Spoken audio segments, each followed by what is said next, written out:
he is the wielder of death. That's kind of like his role. And I just wrote, Death Daddy Lorcan doesn't like that Vernon was mean to her. Death Daddy Lorcan. Hey everybody, this is Kat. And this is Rachel. And you're listening to the Smut Peddlers podcast, a show for people who love books, especially when they're smut. We discuss our likes, our dislikes, and share all our favorite moments with you. Today we're talking about Empire of Storms and Tower of Dawn by Sarah J. Maas. So grab your favorite beverage and get ready to burn with us. This is part 6 of our tandem read through Empire of Storms and Tower of Dawn. We're reading it in the romantic order. Today we are covering Empire of Storms chapter 30 to 32 and Tower of Dawn chapters 29 to 35. So a quick little recap from our previous episode. We're only going to cover a couple characters this time around, and we get a couple new ones, which is kind of exciting. So to start off, as a follow-up, Elide and Lorcan have made it onto a Troupe to be able to travel kind of incognito.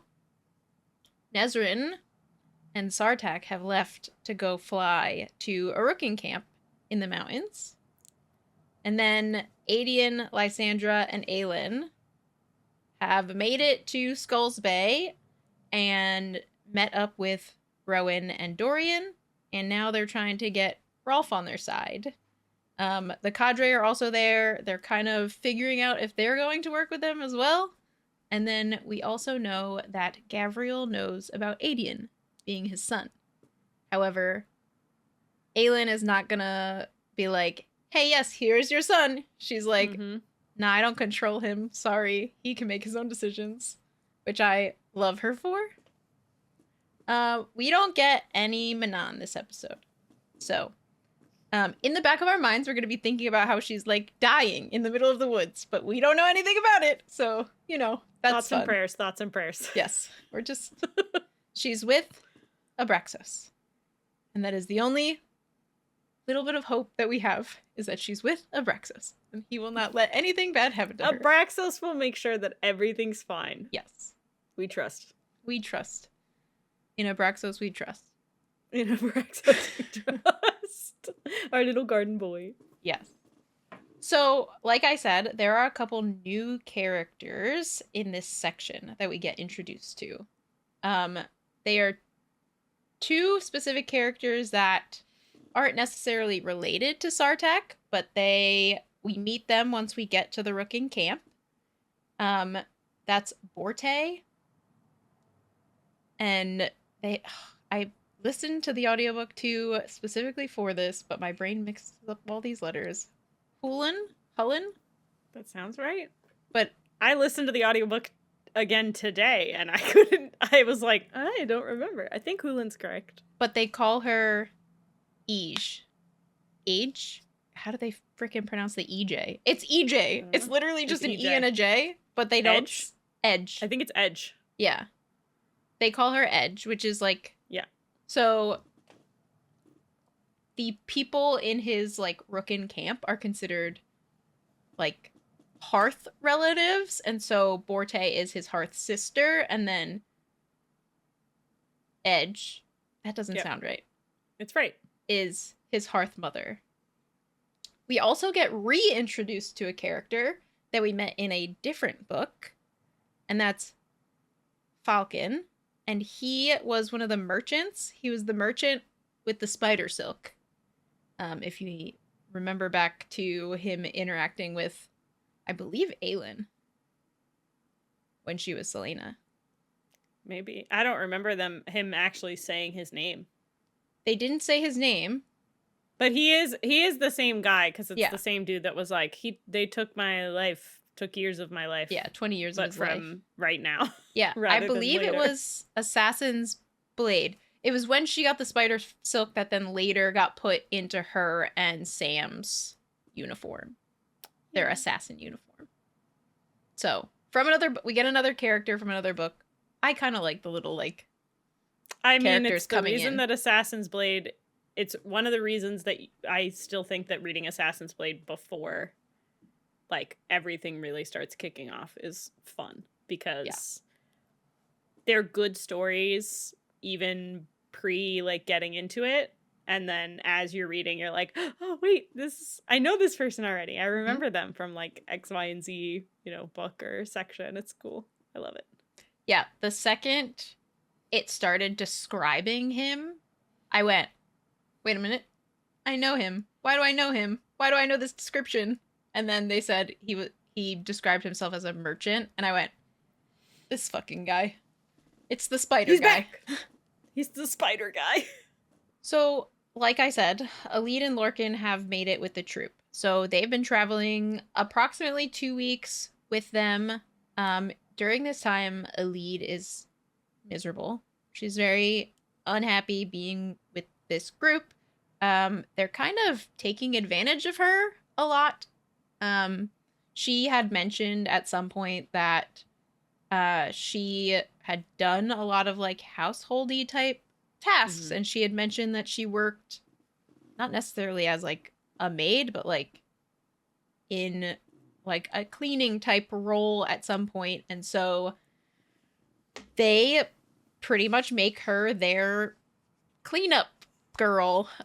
So she's not happy that that's the thing. I don't know if she necessarily has to like launder all of their clothes and do all of this stuff while they travel, but pretty much the main woman that is with them or is in the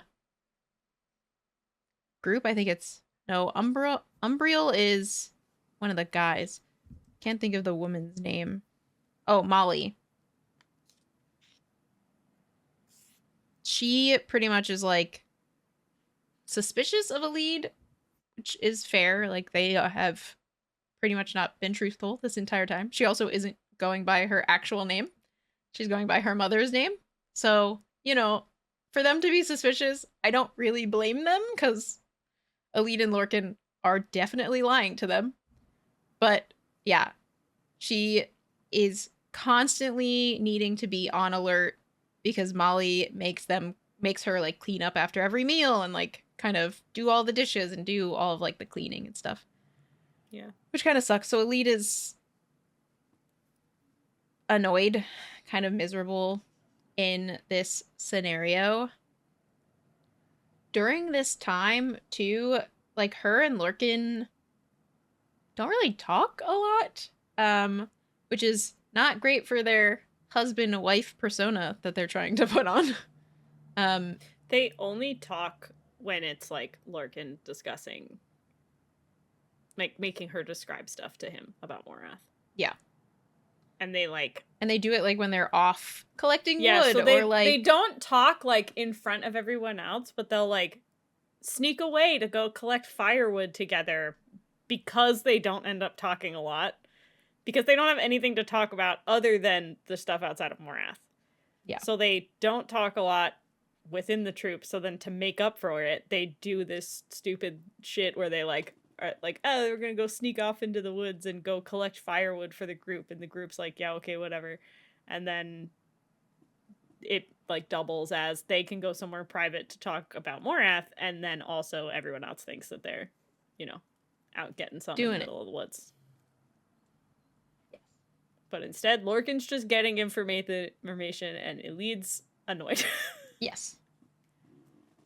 He, of course, is questioning her, asking her as much as, like, trying to figure out as much as she can tell him about Morath, because his goal is to go to Morath and to attack everyone there, just him by himself. I don't really fully know what's going on in Lorcan's brain for that, but, Fae warrior male thinking he can take on all of Morath. That's fine. Has no idea what's going on there, but he's like, yeah, I'll do it. Cool. To save Maeve? Sick. Sounds great. While they're walking, I put this little tidbit because I thought it was very cute. So at the beginning of them going to like figure out the troupe, he had helped her kind of walk, like put a fake like air brace around her with his magic. She'd stepped when they were walking through the woods to like go off and chat. She like stepped into a pocket of mud, and he did it again and like braced his leg. And there was like mention of him saying that he hasn't been doing it a lot, but when he remembers, he'll do it. Like, he, like, forgets. Yeah. And then they had questioned her about her limp a couple times as well. And she's always like, oh, it's just, you know, like, arthritis. It's fine. Arthritis at, like, Arthritis, 20. it's not a big deal. Fine. I'm fine. Everything's fine. So they're out in the woods chatting. She's pretty much described, she's kind of gone top down is how she describes it. So she describes the Aeries. She describes all of like the stairwells coming down from them, going into like the main portion of the, not castle, but like mountain, I guess. It's like a structure built into the mountain. She basically just gets like, she gets all of it. She describes all of it. She only leaves out like a couple of things because she's like not trying to reveal that she was down in like the bottom of Morath when the explosion happens. Mm-hmm. And it's like, it's pissing him off a little bit because he can tell that like she's either like leaving something out or she's like not telling him the whole truth. But she's like, doesn't really give a shit. She's like, no, I'm not gonna give him like that specific of information because it's not relevant. Mm-hmm. I just need to give him the description of like how to get in and out of places because that's what he asked for. But she's like, nope, that's not information that I'm gonna give him. And it pisses him off because he's like, he knows that like something isn't, he's not getting the whole story. He just doesn't know what piece of information he's missing. Yeah. To his slight defense of him getting angry, he did notice a shift in her scent when it came time to like talk about the dungeons. Yeah. He described it not necessarily as a lie. He described it as fear and like she was having flashbacks of being in the dungeon. Right. And so her mentality, everything kind of shifted, and he like noticed, well, I'm not gonna push her right now because I need to know what's going on. But also, I don't know what the fuck is happening with her, but like something changed. She's now like much more defensive. Like there's like a scent of fear coming off of her. So he doesn't want to like push too much in it. He does like push back a bit, but after like 2 or 3 questions, he kind of like leaves it at that, which I thought was very mature of him, considering how he usually snaps at everybody around him all the time, especially Rowan. He also mentions that like he's already been there for longer than he had planned. Yeah. So, because like originally the plan was that like he would see her safely to the forest, or like I thought it was gonna take her all the way to there, the water. but he was gonna like lead her in the right direction, basically. And like realistically, he's done that. Mm-hmm. And her thing was that she had to give him the information so that he could go, like tell him everything that she could about Morath and the layout. And now that she's done that, pretty much, like he could leave and go. And she's like, what am I supposed to do? Just like play the abandoned wife? He's like, yeah, I don't know. Like I gotta go and get my shit done. And he's kind of like, he wants to make sure that he has every single bit of information that he can get because he can't go in there. He's going into Morath. So like he doesn't want any assumptions. He wants like the actual information. And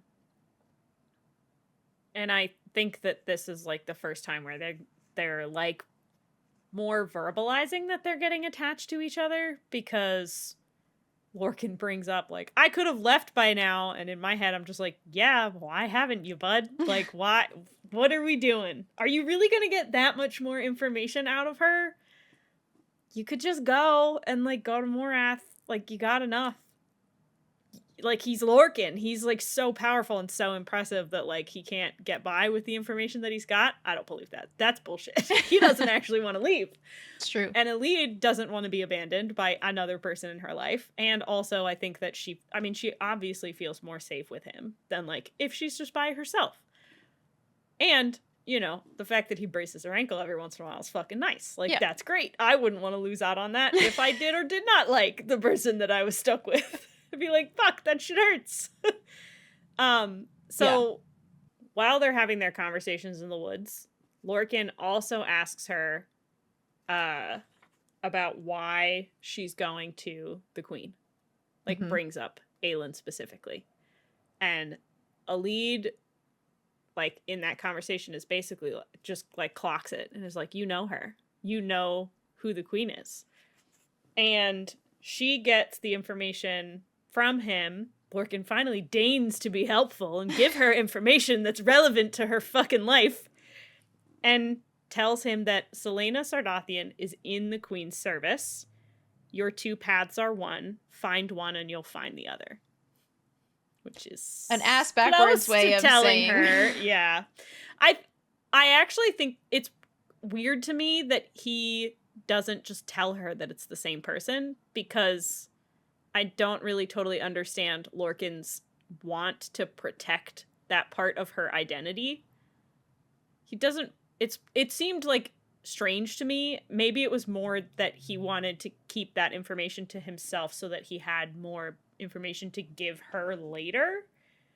But it seems like a secret to me that was like strange that he chose to keep from her. So yeah, I think he's doing it either as a motive to himself, or I had a similar thought of like maybe he doesn't want to disappoint her because she has such a like,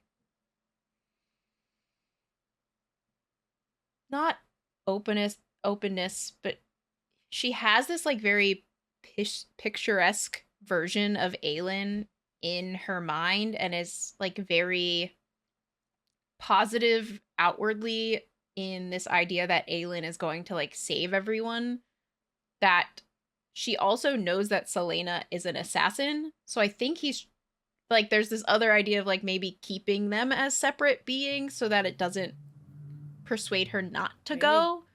Because right now she has this really like huge idea that like Aelin is this perfect being that could only save them. And he maybe doesn't want to taint that. Because I think previously, like in his inner dialogue, he had mentioned something along the lines of like her having this very positive outlook, and he's kind of like the dark cloud in the scenario. So it's like maybe that's a little piece of it inside of him. He doesn't want to like disappoint her. Maybe.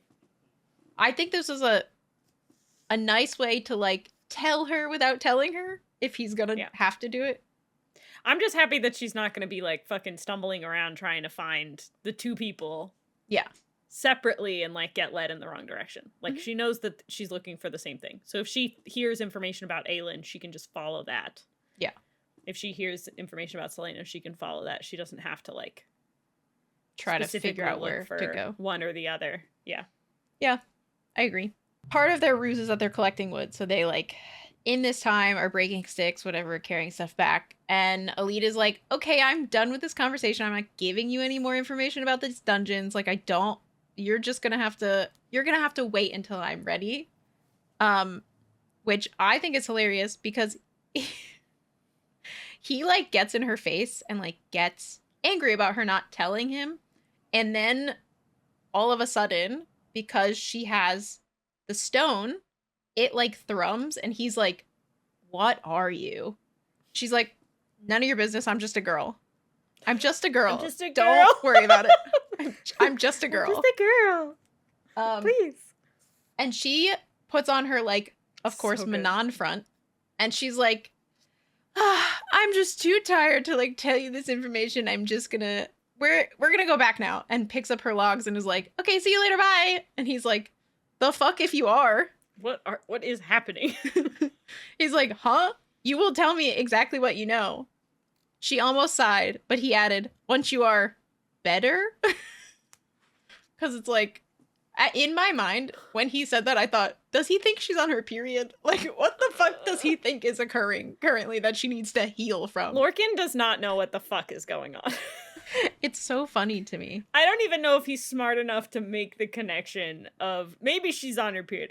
Not smart enough, but like emotionally intelligent enough to make that connection. Yeah, she in her inner dialogue, she goes, she supposed that to him, sorrow and despair would be some sort of sickness. Like, bro, get it together. Like, sorry. So, of course, they were walking back.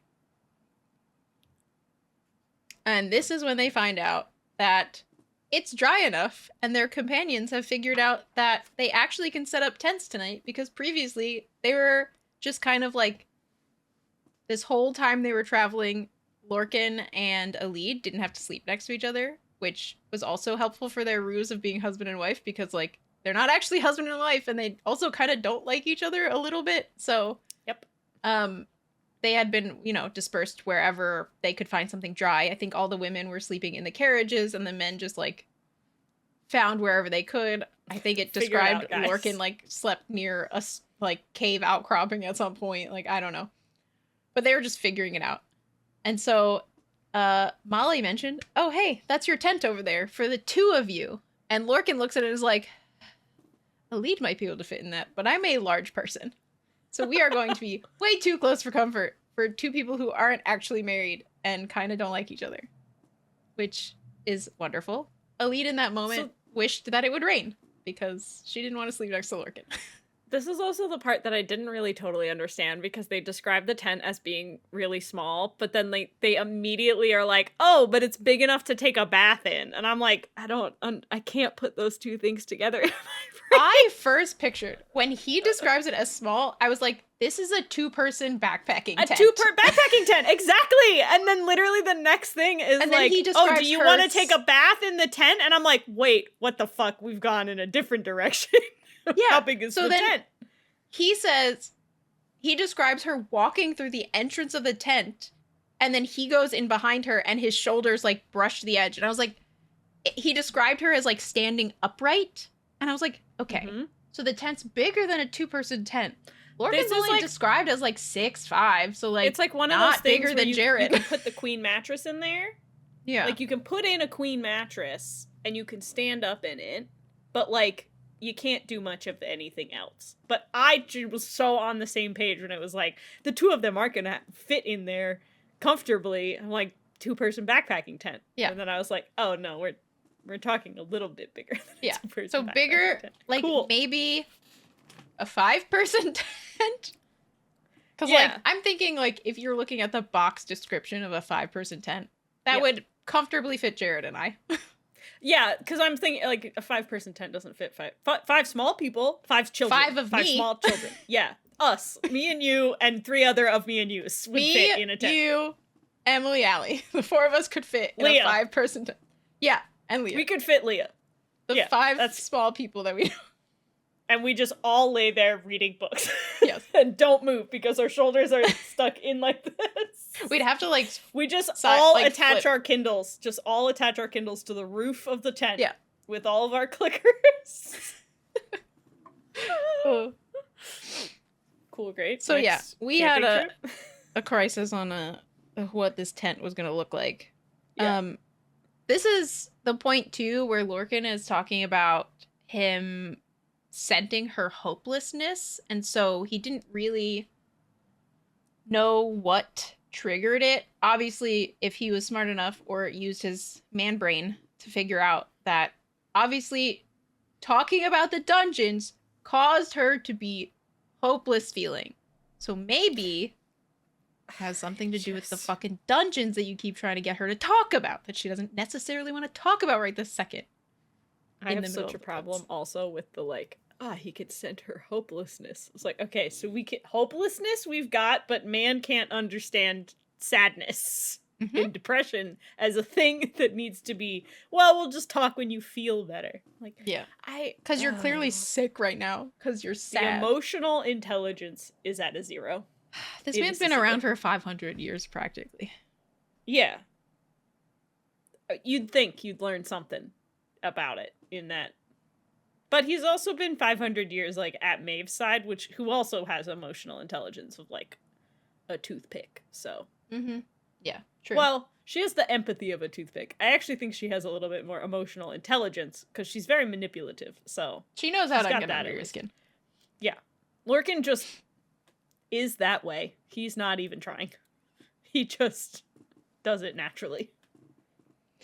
He has a lot of back and forth in his internal dialogue in this section. He thinks about how she's so young. Granted, he's immortal, so he's been around for a while. And she's like 20. I don't know. They're in their 20s. I think she's roughly around the same age as Aelin. So, like, they're all about 20. All of the young people, the non-immortal people in this story are roughly between, like, 20 and 25. They are the age where you are just able to not be called something with a teen at the end of it. Yes. They're adults, on technically. Purpose. Yes. So he pretty much is like, she's barely in her womanhood. She has gone through all of these things already. She is, like, aged in a way that, like, she's dealt with a lot of stuff that he doesn't fully understand, even more so than, like, some of the things he's run into in his entire immortal life. He thinks about how he's gone to, like, wars and fought beside people, and he doesn't, like, want her to have to do that too. Like, there's this back and forth of him, like, feeling sorry for her, but then also then saying that, like, she's kind of badass, which I agree. She is kind of badass. I think it just, like, he wanted to convince himself that she wasn't this, like, young, kind of semi-naive person so that he could just, like, get the information from her, but he felt kind of bad.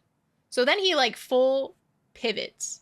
He was going, like, in her face, tell me everything you know, and then he pulled the, like, would you like me to draw you a bath and, like, heat the water so you could take a bath inside this tent that's, like, the size of a toothpick?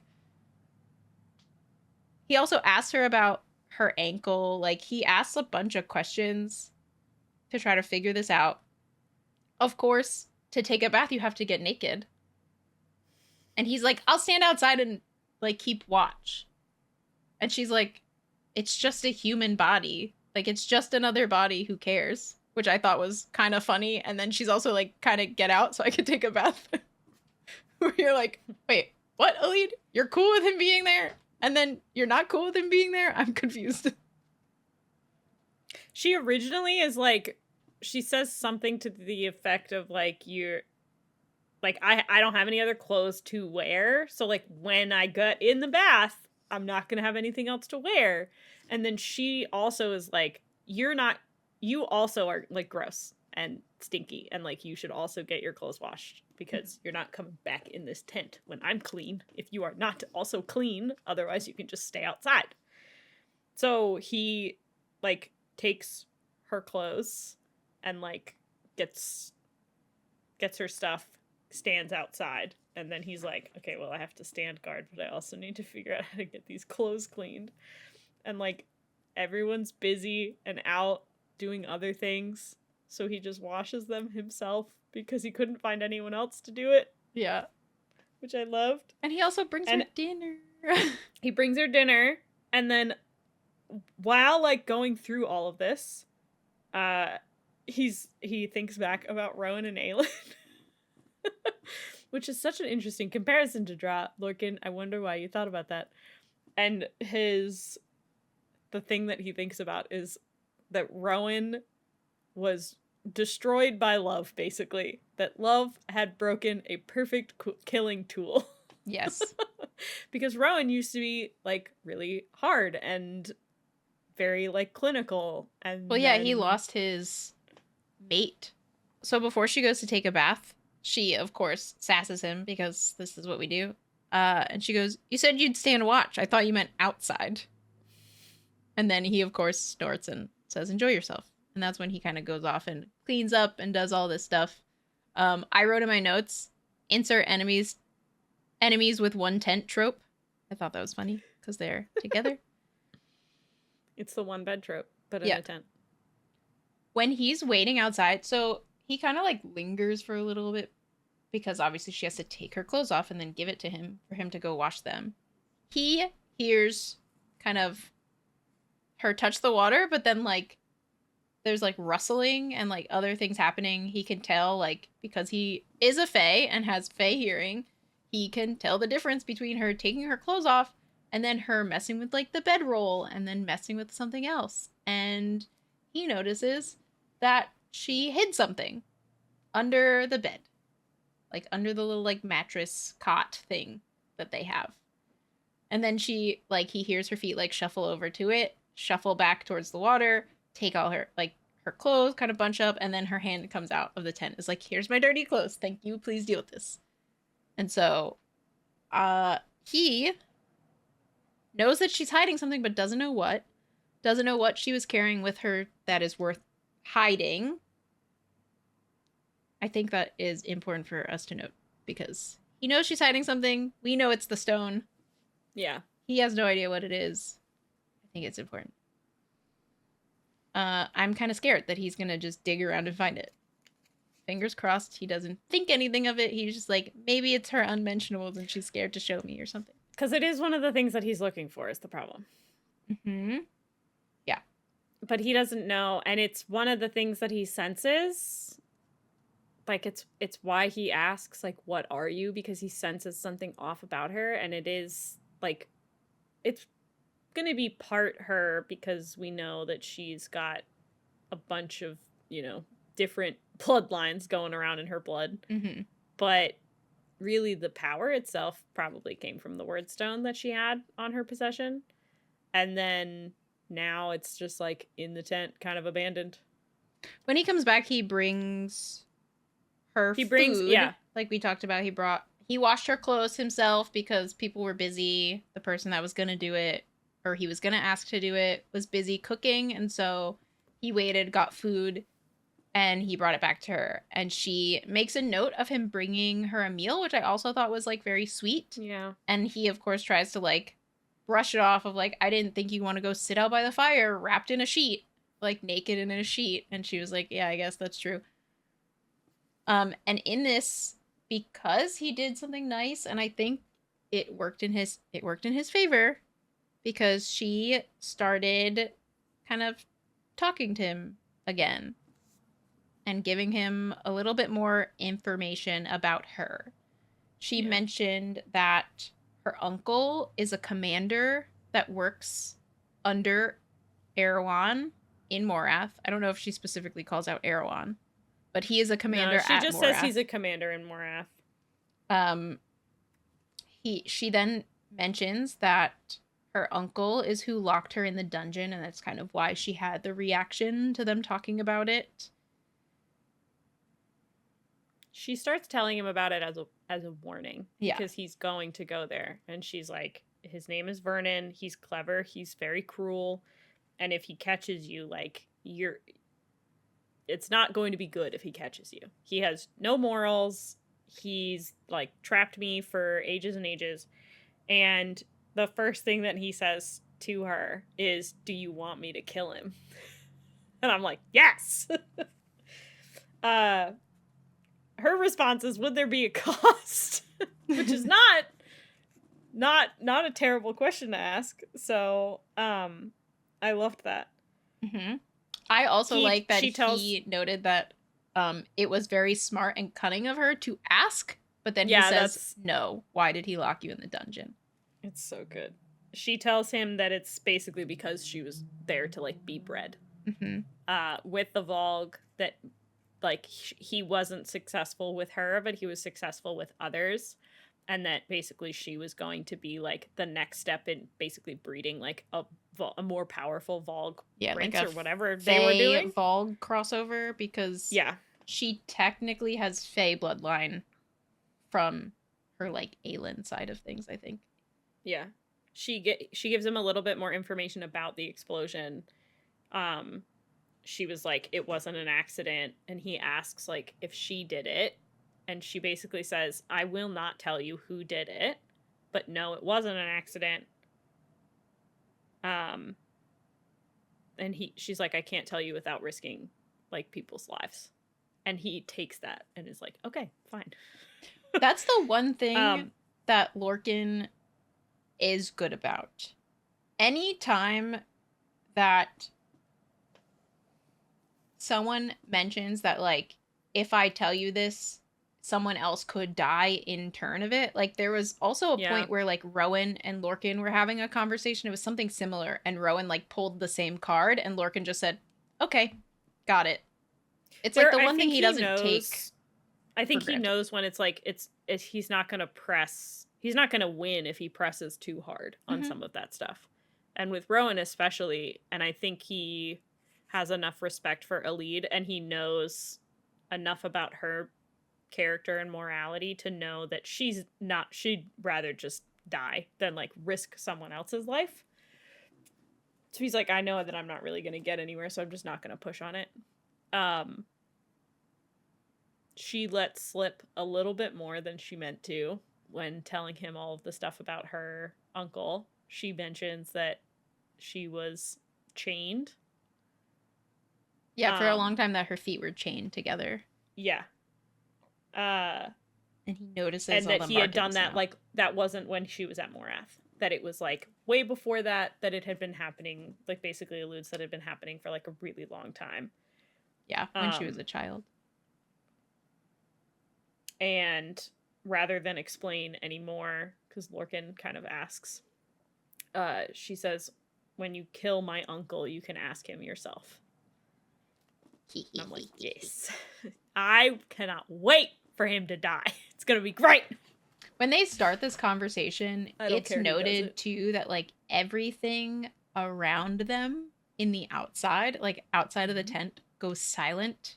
So like no birds, no insects. The wind isn't like moving anymore. And he makes a mental note of like she didn't even feel concerned that she was literally talking to like death herself. Like he mentioned that like he is the wielder of death. That's kind of like his role. And I just wrote Death Daddy Lorcan doesn't like that Vernon was mean to her. Death Daddy Lorcan. Yeah. I'm falling for Lorcan. I love him as a character now. Lorcan's great. You are among good company. Yeah. Most people like Lorcan. He's I mean, he's hard he's an not ass, to. but like I like him. Yeah. But, you know. Mhm. We love it. I love anti-heroes. Same. Aelin's also an ass. True. She just has a little bit more morality than Lorcan does. Yeah, I think his is grayer. It's Yep. much more gray than It's hers a sliding is. scale. It's fine. Hers, there's a line, and it's a pretty strong line. All right. So switching books now, we go to Tower of Dawn. We're starting part 2 for in the book, which is called Mountains and Seas, and we start with Nesryn and Sartaq preparing for a storm as they're kind of traveling to the Ruhkin camp where they're going to meet all of these new people that we talked about at the beginning. Nesryn's like spending time thinking about like Aelin and how much that like she admires her, which I think is so sweet. I love how much they've thought of each other like multiple times throughout the book, and like how much they respect each other, which I think is so sick. Yeah, I agree. I think it's very like wonderful. I think a lot of characters, not a lot of characters have had like very positive thoughts about Aelin. Like they have a lot of like, other than like Rowan, obviously, Yeah. he's always had great It's thoughts a lot about of her. conflicting thoughts, if anything. Nesryn's thoughts about Aelin have never really been that conflicted. From the very beginning, she's always been very much like, this girl knows what she's doing. She has a mission. She may not be sharing all the details, but somehow it's been working out. So, like, hats off to her. Like, fingers crossed she can do all this stuff. And she, like, admires her for all the shit that she went through to get to where she is today. It's just, it's wonderful. While they're kind of like hunkering down during the storm, we get a little bit more information and more about how the people of this area fight, which is so great. So we get information about how well, Nesryn basically says it perfectly. a cavalry below and aerial coverage above. So like we already know that the aerial coverage above is the Ruhkin, but they talk about what the ground cover cavalry is like below. So there is a group of warriors called the Dargon, and they basically are like super powerful, like crazy impressive horse riding warriors. And they're like part of the Coggins Empire, but they're like a different section. So like you can think about a navy and a cavalry, or like the navy and the army. We have the aerial fleet, which is the Ruhkin, and then we have this like ground army called the Dargon.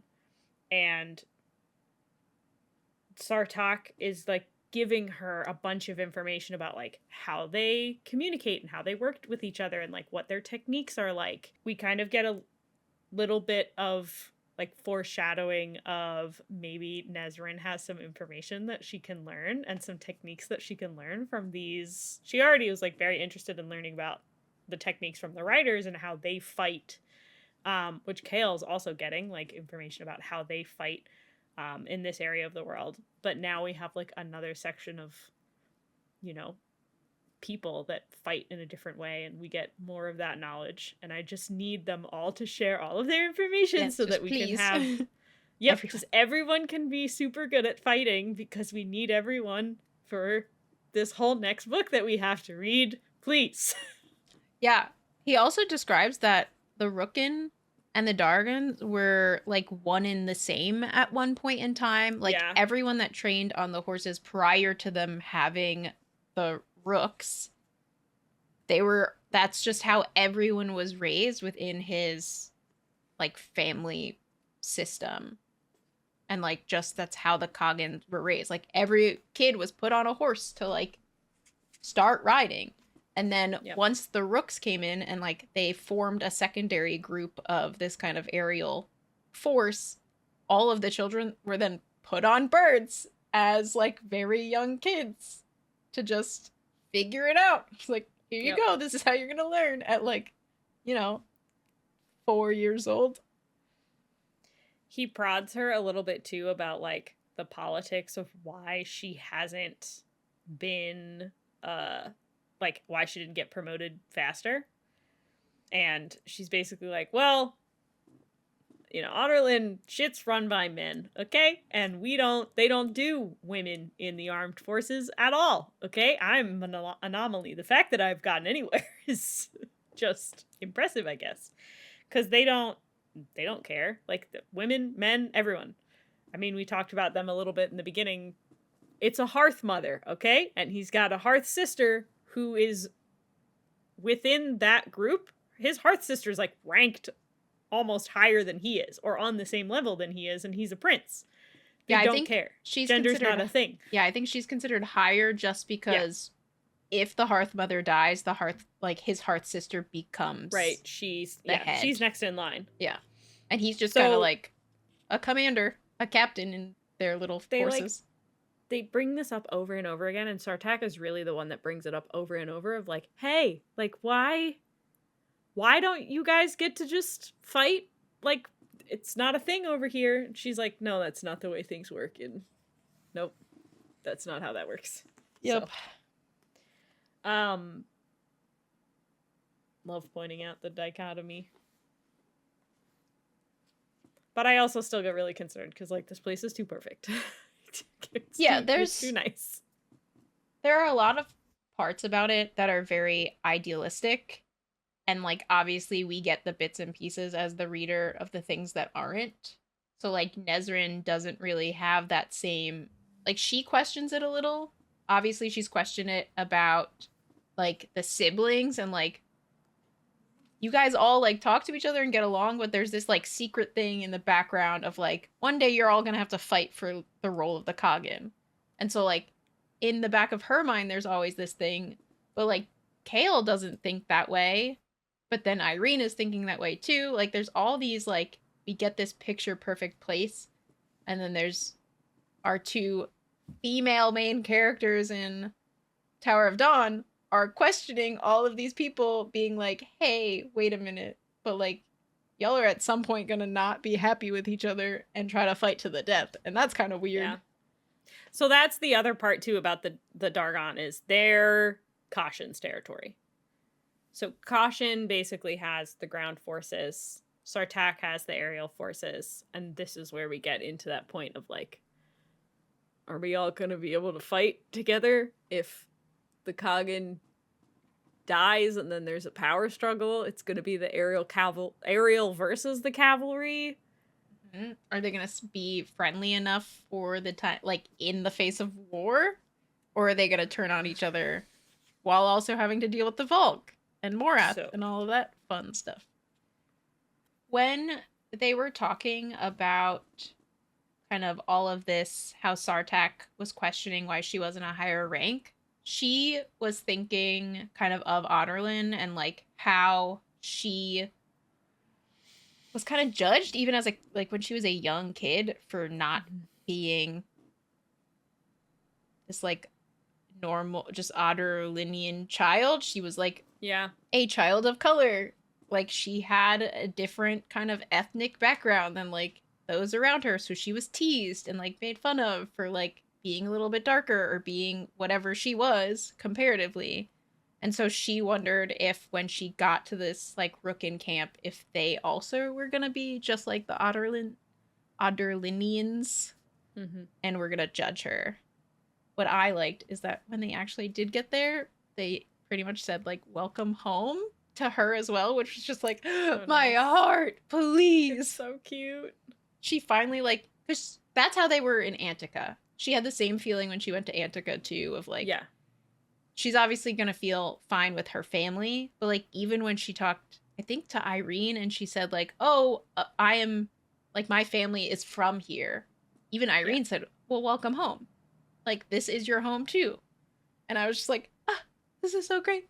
We love it. Nesryn is finding like a home inside of her heart with all these people, which is wonderful. Yeah. So part of some of this background is they talk about the mountain. So we know that they're going to these camps. Obviously, she doesn't know what these camps are. She just knows they're in this like Tavan mountain range. And so he describes to her how there are 3 different mountains and each mountain has its own clan of like Ruhkin warriors. And within that like dichotomy, each clan has like their hierarchy. So we have the Hearth Mother, we have his Hearth Sister, who is like direct descendant of the Hearth Mother and would be in charge if she were to pass or something were to happen. He is considered the captain within this kind of like hierarchy, and he explains to her that like when we are in my like clan home, please do not refer to me as Prince or Your Highness, because like they already give me a hard enough time for being a prince, and like I really am just a captain. Like I'm just a captain. I'm not. I did love that part that he was asking of like, please God, I already have a hard time. just got them to stop, please. Just try not to slip up, all right? Because I don't want to go through this again. She then, and then the first that they say is fucking the same shit of like, oh, are you here? Did you not bring all your servants with you? Yeah, they land, and of course, Borte is like the first person, his Hearth Sister, comes in and gives him a hard time. And like the first thing she says is like, don't you miss your like silk slippers or your silk whatever that you're always like bathed in and like wearing all the time? And he's like, you would know, I brought you a pair of those slippers and you can't take them off. Like, it's just this back and forth between like, Nesryn notes that it's like the first time that she's seen Sartaq act as if it was his true sibling. So like he banters and like has a back and forth with Borte that he does not have with Hussar or with Caution or like any of the other like Coggin siblings, which is also like he has mentioned that like this feels like his true family versus his real bloodline family. Yeah, which I think is kind of nice. And Nesryn, like, immediately gets in on the fun because Borte looks at her and is like gives her shit of, like, being from Honorland a little bit and, like, being on a Ruhkin. And she, Nesryn's response is just, will it be improved if I tell you that I caught Sartaq filing his nails this morning? Sartaq's like, what the fuck? It's like, I thought you were on my side. What the heck? Oh my god. They do question. Their banter is so good because Borte also is like, you brought her here. Is she here as an emissary or bride? Sartaq is like, Borte, please, chill. He's like, stop. Control yourself. Giving up the fact that I have a crush on her. Please. So good. So this is where the merchant comes into play. So Nesryn notices that there's, like, a guy staring at her, and she's been introduced to everyone, and he's just kind of, like, off to the side, which is creepy. Weird. Like, it's creepy in general that, it like, makes sense none that of them she's like, also didn't introduce him because he's been there at the camp for a little while, and she, like, he introduces himself basically, like, as a merchant and who he is.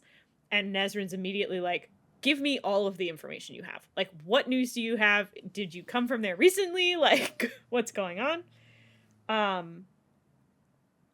And he basically is like, I haven't been there in ages. Like, you have more. He's been in the southern continent for like 2 years. She would have more information than he would, which is a bummer. But he does make a comment that when he was still there, that Westfall was still the captain of the guard. So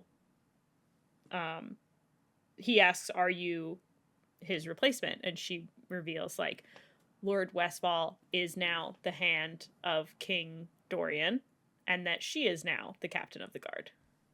After they are finished chatting and everybody introduces themselves, Borte and Nesryn make their way to the baths so that they can kind of get, like, cleaned up and get ready for the end of the day, like, before dinner.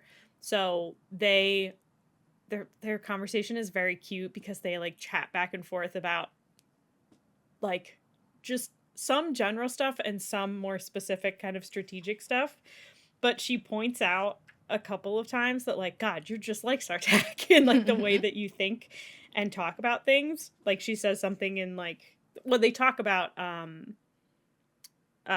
Falcon, like, specifically, and they're, like, kind of speculating, like, he doesn't seem like he's, like, just here on business. Like, he has some sort of ulterior motive for sure.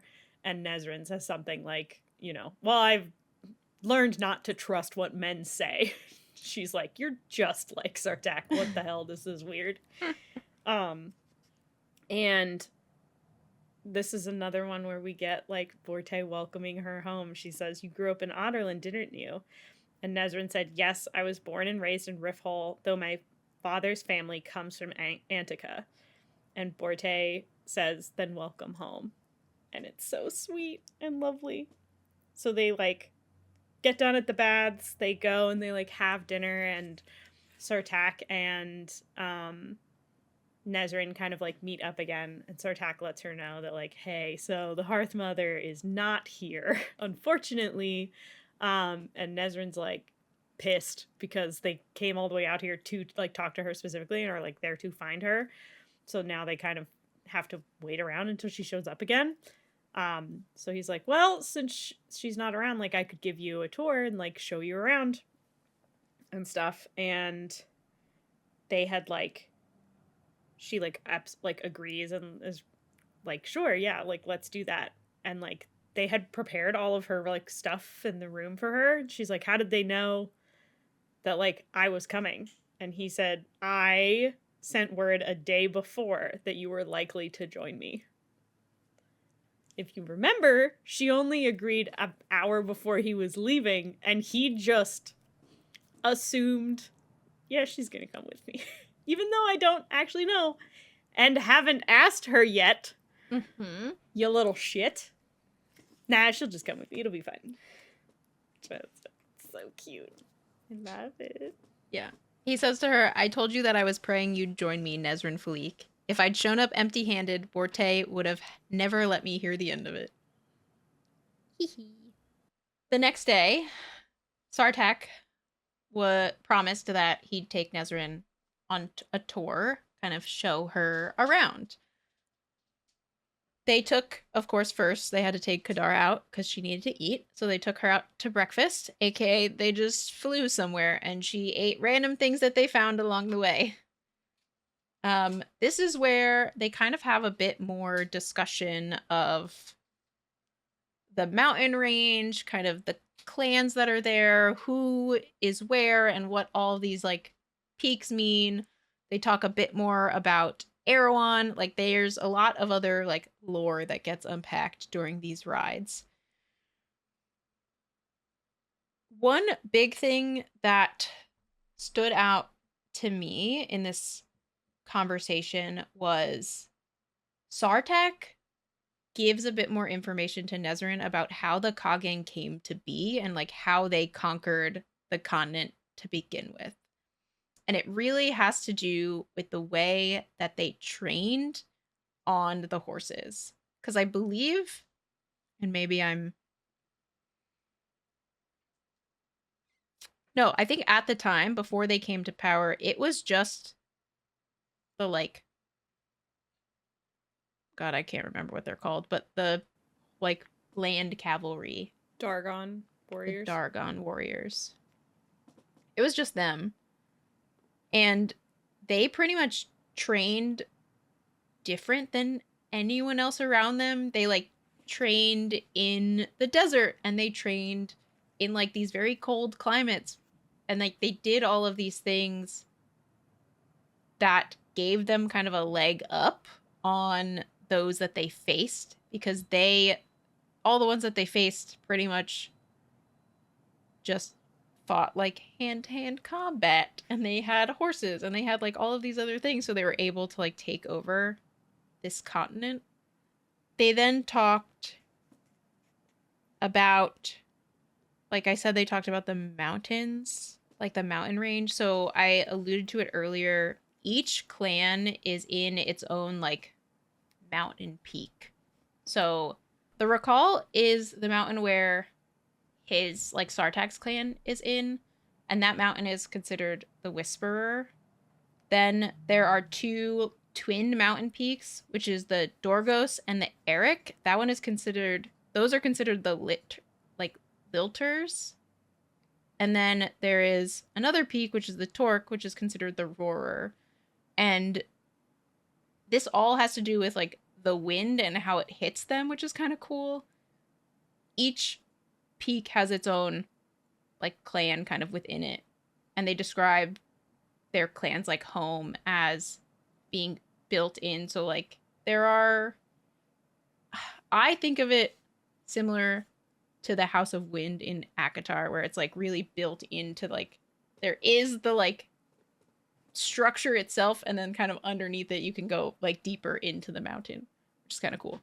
So that's a little Akatar spoiler if you'll get there eventually. It's in one of the books. I'm not going to tell you which one, but pretty much similarly, everything is kind of like carved out of this mountain for them to like live inside of it versus building on top of it, which I think is kind of cool. They then also point out, Nesryn points to another peak that they see, and this is called Arundin. And when Sartaq talks about it, he kind of alludes to like, we don't bring up that mountain. And she's like, well, why? And he's like, well, that's where the Rook bury their riders. And like the Ruhkin people bury all of their like loved ones that have passed. So he gets like a little weird about talking about it, which understandably, we don't necessarily want to just like talk about every little detail that might be touchy. It's then like, you don't want to talk about, you're like, where's that? That's the cemetery. Let's talk more about the cemetery. Yeah. Hold on. Be a little bit more respectful than that. She does kind of ask the question, will you be buried there one day, or will you be buried at home in Antica with your bloodline family? And he alludes to, like, I haven't really decided yet, which I think is really telling of his relationship with his family. It gives us a little bit more of the background, how, like, maybe the Coggin aren't so perfect, and there's something going on over there. Yeah. Which it seems like it's just the Coggin. Just the family is, like, the problem with this political structure. It's stressful. They kind of finish their ride, and then they go back to, like, his clan home. He gives her a tour of, like, all the different floors. He even makes a note of, like, there are 2 different ways to travel about their home, and it's internal stairways or just, like, drop, like, rope bridges that go from, like, one part of the mountain to another part of the mountain. And when she looked at them, she was like, I don't know if I want to do that. And he could tell that she was, like, hesitant. So he was like, I'll just bring you in. Like, we'll just go the inside ones. It's fine. Don't worry about it. He takes her to the archery circuit. And this is where we get to see Nesryn being badass bitch. Mm-hmm. So exciting. They go to... I don't know. I think he takes her there to show off. I think so, too. I think he takes her there with the thing. He wants to see if she's, like, really all that. See, I think he's obsessed with her. He knows she's all that. And he's like, I want to show off and also just be able to watch her, like, work. Yeah. And he originally is like, well, we'll take you. And then, like, you can show people how you do the things that you do and teach them and stuff.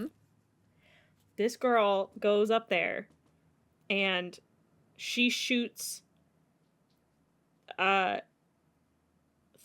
So they talk about, like, head, neck, heart, and head.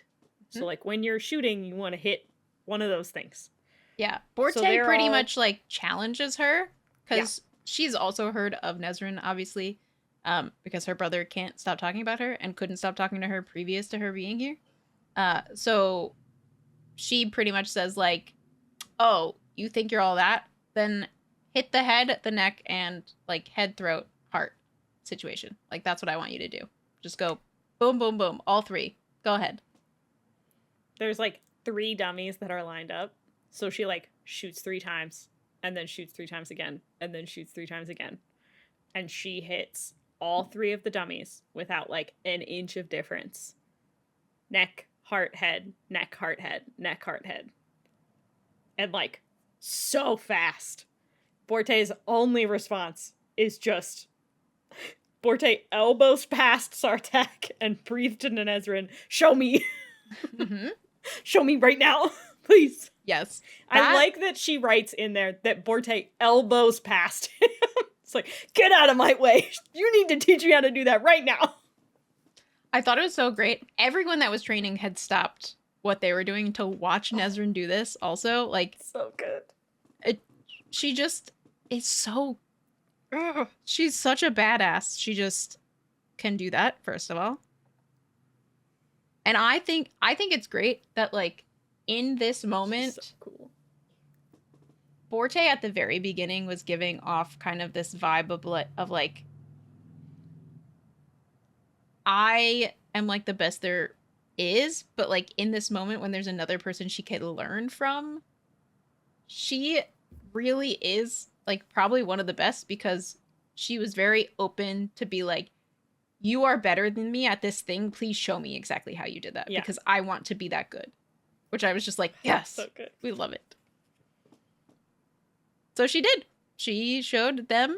She showed Borte. She showed kind of everyone else that was around that wanted to learn. She, like, pretty much taught them what she knew, how she thought about the wind and the weight of the arrow and, like, the pull of the bow against her hand and, like, kind of everything she puts in to the thought of, like, before she takes a shot. They, like, traded techniques back and forth too. Like, she gets more. One of the things that she writes is they demonstrated their own techniques, the way they twisted in their saddles to fire backwards, which bows they wielded for hunting or warfare, which is sick. They're like talking about how they're like sitting on their mounts and like turning their bodies completely around so that they can fire as they're riding away. It's like so cool. While this is happening, Sartaq gets approached by a messenger to let them know that the Hearth Mother's back. Woo. And she meets she's like expecting this like old woman because it's a Hearth Mother. Like their leaders are usually all old, kind of past their prime people, and like the person that shows up is like this youthful, like beautiful, like powerful, ready to like attack and fight and defend, like just badass lady. She describes her as like Borte, but in like 30 years. She's like 50 maybe, and like just kick ass. I love her. And she's like instantly like a motherly figure to like Nesryn. Like is so nice and so sweet, and like recognize how sick and awesome Nesryn is. She's just so great. It's like the same thing of like they all kind of like talk shit to each other. Because Sartaq is like, I've missed you. She's like, you're such a sweet talker. She like introduces herself and tells her that she can tells Nesryn that she can call her Edge, which is like what everyone else calls her too, which is so sweet. And they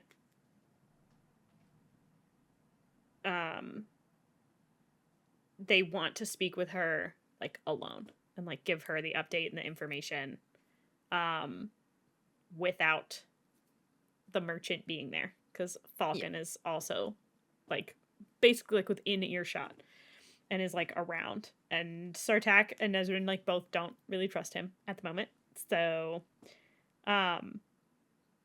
she gives them the information that she goes off. This is the part Sartaq is annoyed by this, and I agree. She goes searching because she hears information about like beasts out in like the mountains. Yeah, and we find out she had gotten word that something was stealing the Ruhkin like unborn, like the eggs. Yep. From the nests. And so she's like, I gotta go figure out what that is. Goes by herself. Tells no one. Goes by herself. Doesn't tell anybody. Just leaves. And is like, I'll just go investigate. What was it that is taking them? Stygian spiders. Well, this is that's super what they safe think. That she goes. That's what they think, but like that's what they're saying. Is like that they're being poached, and she goes and finds this. She thinks that they're being poached by the spiders. I do not think they're being poached by the spiders. Personally. The eggs you don't think are being poached by the spiders. Correct. Granted, I don't know much about it. She also doesn't figure out how much we do get interaction with spider. I still am not convinced that it's the spiders that are stealing the eggs. Gotcha. I think the Vogs somehow have infiltrated into this area and are taking the eggs to hatch them. The Vogs to are then going in and taking have the eggs. cursed Rook so that they can have another flying beast like the wyverns. This is just me making up shit that You're getting making when up I'm shit. Yeah, this is like I read this and went, oh fuck. The Volg are taking eggs to then hatch them to have another thing that can fly. Which is scary for me. I'm scared. So we get more information about the spiders as like part of this ongoing conversation that they have. Falcon pulls out his spider silk and describes to them what he traded it for. If we've read of Assassin's Blade, we already know that it was 20 years of his life, not taken from the end, but taken from his prime, which I still think is one of my most favorite things that I've read in a book of being like, yeah, take 20 years of my life. And they're like, you didn't specify when. Bye. See You're ya. now 40. Good luck. You're now 40 and you look 40, but you're actually 20, but now you look 40. Good luck. Have fun. Spiders, they're like talk about how the spiders are very crafty, and Falcon like reveals basically his ulterior motive for being here, which is to kill one of the spiders. Like, he's basically been told that the only way that he can get his years back, get his youth back, is by killing one of these spiders. Yeah, specifically killing the one that took his the one that he made a deal with.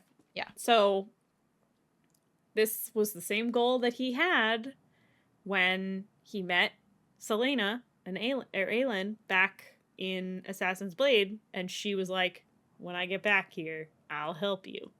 Mm-hmm. And now he's in the southern continent still going after this. Yeah, he's trying to learn, I guess, how they kept...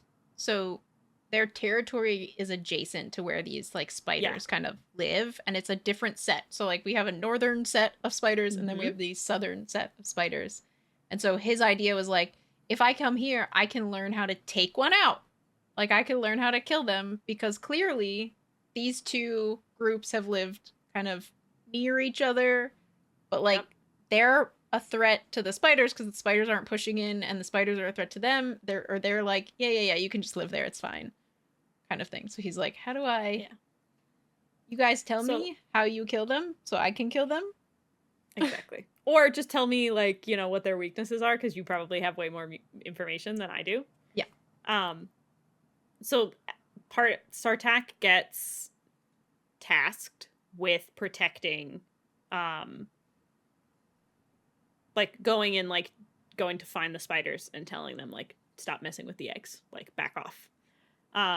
And they basically are like, okay, we have more stuff that we have to discuss, but we actually need to discuss it in private. So they, like, get Falcon to, like, fuck off, basically. Mm-hmm. And they talk about Erewhon. And this is some of the best lore that we get in this book, and I love it so much. So she's also a storyteller. She, like, is a keeper of stories. And yeah, which is like a special thing. So she is able... It's less so... I think we ran into this one other time. It was at Mistward, and it was Emrys. And they considered him the story keeper, but it was at a different level. So they referred to him as, like, a demi-fae story keeper, where, like, he just knew a lot of things, was what it alluded to. In this sense, it's like she just needs to be thinking about what she kind of sort of wants information about, and it just, like, funnels into her. She doesn't actually have to, like, read the stories or be told the stories to really know them. And she is the one that brings up Erewhon. She calls him the one who sleeps has awoken. Mm-hmm. And Nesryn confirms, like, you mean Erewhon. And they get all of this information from her.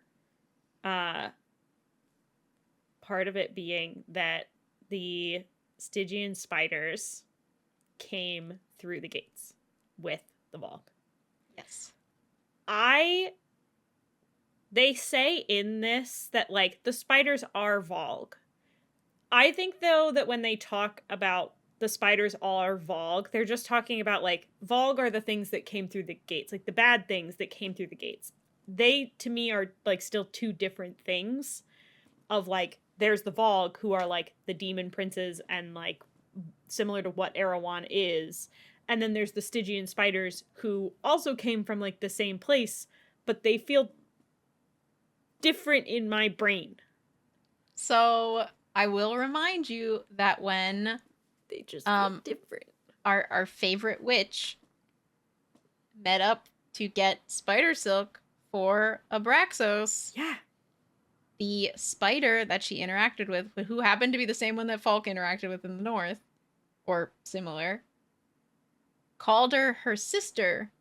I know, and they share the similar eyes, and, like, they are like, technically the witches are descendants of the Volk. They're like it was the Volk and the Fae. That's true. I guess I can think of it more as, like, there's the Volk princes, but then there's also, like, the Volk demons, and what are they called? I think of the Volk as, like, a species that then is, like, infiltrating with other species. Horrifying shit. Yeah. And then there's a bunch of other shit. They just have so many different forms. It hurts my brain sometimes. So it's like Volk princes, like, almost, like, are human-esque. Yeah. And then there's, like, the demons and beasts that they create, and then there's also the Stygian spiders. All the Volks suck. They all suck. Yeah. They're terrible. Just every form is horrifying. I see the spiders. If we have Volk spiders or snakes, I'm fucking out. I will not read this series. I won't go back to it ever again. No snakes. I see the spiders as similar to the witches in the sense that, like, a Volk and a Fae produced a witch. Right. There's some kind of Volk spider and something created the Stygian spider, potentially. Like, there's just terrifying. It crossed with something to be a spider. Maybe it was a Fae king. Let's not... Volk king prince, dude. I don't need to know more about how they were created. That sounds terrifying, and I'm good. Yeah, I'm okay. I think of them as, like, something that was created from the Volk. So, like, technically they are a subspecies Volk. Oh my god. It's terrifying. Yeah. But it's also, like, very cool that we learn. It's, like, more confirmation, because you kind of...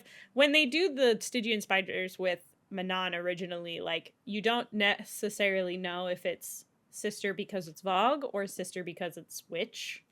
And now, I mean, I still think it's probably a little bit of both, but now you kind of get a little bit more confirmation that it's probably more on the Vogue side than on the witch side.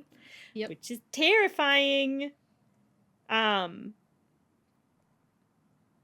it also makes sense because, like, they're wildly powerful, and you have all of these, like, very, very crazy powerful beings in this world that, like, the Fae are even afraid of, and you're all now starting to, like, connect the dots of, like, oh, they all came from somewhere else. They're all connected to, like, they're these terrifying beings from this other place.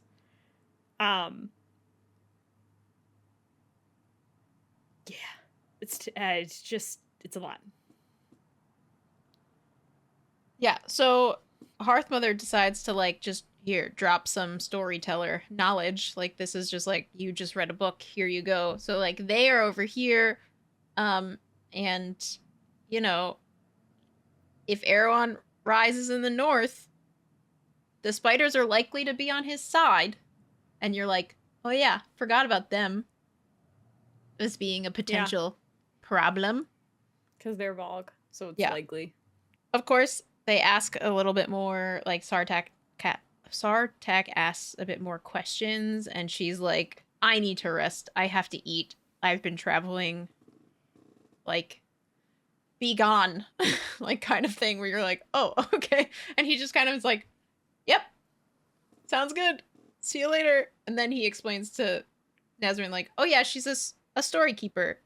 So she just, like, has all the knowledge, and she went off to the library, and she just, like, he's like, yeah, she just sits with the books and they into her brain. Yo, I would kill for that. I would kill for that. Do you know how much I'd actually have hit my reading goal this year? Just go into my brain, please. I'd be able to read everything on my TBR. Mm-hmm. There's so many books. I could just sit with it. Shamanana, book into brain, please. Like, where they take the book and they slap their head, and then all of the knowledge of the book is in their head now. Yeah, if I had to hit my head with a book to get the book into my brain, I'd be okay with that. The other thing that she does in this conversation is, like, she outs Nesryn so fast. She's so perceptive. I do love it.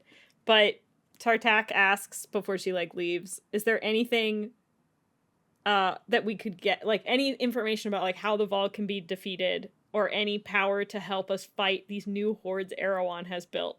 Edge looks at Nesryn and goes, ask her. She already knows. So Sartaq is pissed. Mm-hmm. He basically is like, you sent me on a fool's errand, like, coming down here? And she's like, no, like, I wanted to know if you guys had more information, but, like, I couldn't tell you without risking people's lives. Like, you can't get mad at me for this. Yeah. If they didn't know anything about, like, the word gates or anything like that, then of course, like, she can't just be like, hey, I don't know if you guys are good or bad. The spiders. Yeah, didn't know the spiders thing, but, like, so she also didn't know if, like, she didn't actually truly know if the Coggin were gonna be on their side. And if she still doesn't. like, she's getting an idea that, like, Sartaq is against the Volg. Like, all of these people are, like, Yeah. not into the Volg and, like, wouldn't necessarily be like, yeah, The dude, we're on your kids- side. But, like, The at kids first, seem on board. Just got to get dad on board, I guess. so, like, if you don't know if this person could potentially be your enemy, why would you then tell them, oh yeah, there's these gates, by the way, that you can open and more Volg will come in? If they're on the opposite team, they'd be like, sick, I'm gonna go open a gate. Like, you can't get mad at her. He gets mad at her a couple times and it makes me mad. Because I'm like, Yeah. you're a fucking idiot. He You don't know doesn't what you're in understand. for. She does, before they, like, leave, she is like, by the way, also a storm's coming. On top of me being a storyteller or story keeper, I can also just, like, the wind whispers to me and tells me when storms are coming. So, like, tell everyone to prepare. Also, see you later. Bye. It's like, Who is she? cool. I was like, okay, sick. That's kind of cool. I put a little quote that Nesryn in her mind thought a storm was coming, but she knew one was already here, referring to, like, the Volg and Erewhon Thanks. and all of that stuff. And I was like, I was thinking the same thing, babe. Like, we're on the same page. So they get sent. They both decide that they're going to go and, like, investigate the spider situation because Sartaq already has to go to, like, see if they're fucking with the eggs. Mm-hmm.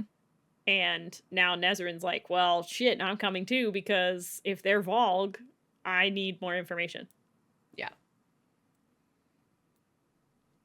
It's a high risk, but it makes sense. They Yeah. gotta get it done. And part of that thing that like Edge tells them is that there are these Fae watchtowers, and it was how the Fae kept the spiders at bay to, like, their own area. And so she pretty much is like, I guess you can start there. Like, what a better way to place to start. But also, don't stay in there in the dark because bad things would happen. And other thing, it's probably trapped to hell. So, like, good luck. Sartaq's like, is it worth it? Like, us potentially dying? And like, she's like, well, we don't have anything else to do. It's like, oh shit. Like, well, Yeah. I guess they're gonna go on a little adventure. So that's fun. We move to Aelin and Rowan. And we get some more information. Obviously, now we know that the map works, which is great. They Yes. don't necessarily know how the map is working, whether it's that, like, they saw a nice jewel or they could tell that it was a word stone specifically and that's why they showed up. But they did, like, strategically plan it so that they knew, like, they made them be, like, far enough back down the alley without, so that they would know, like, 100%, like, that, you know, Whoever one of those showed up people was didn't definitely just, like, from Rolfe. stumble down the alley looking for them. Mm-hmm. Aelin fucking withholds information again. Didn't tell them that there was a word stone in the necklace. They thought that it was just the Amulet of Orinth. We also thought that it was the Amulet of Orinth, but Aelin uses the real one with the word stone in it. I assumed it had the word stone in it. Sure, but also I feel like it puts them in extra danger that they should be prepared for.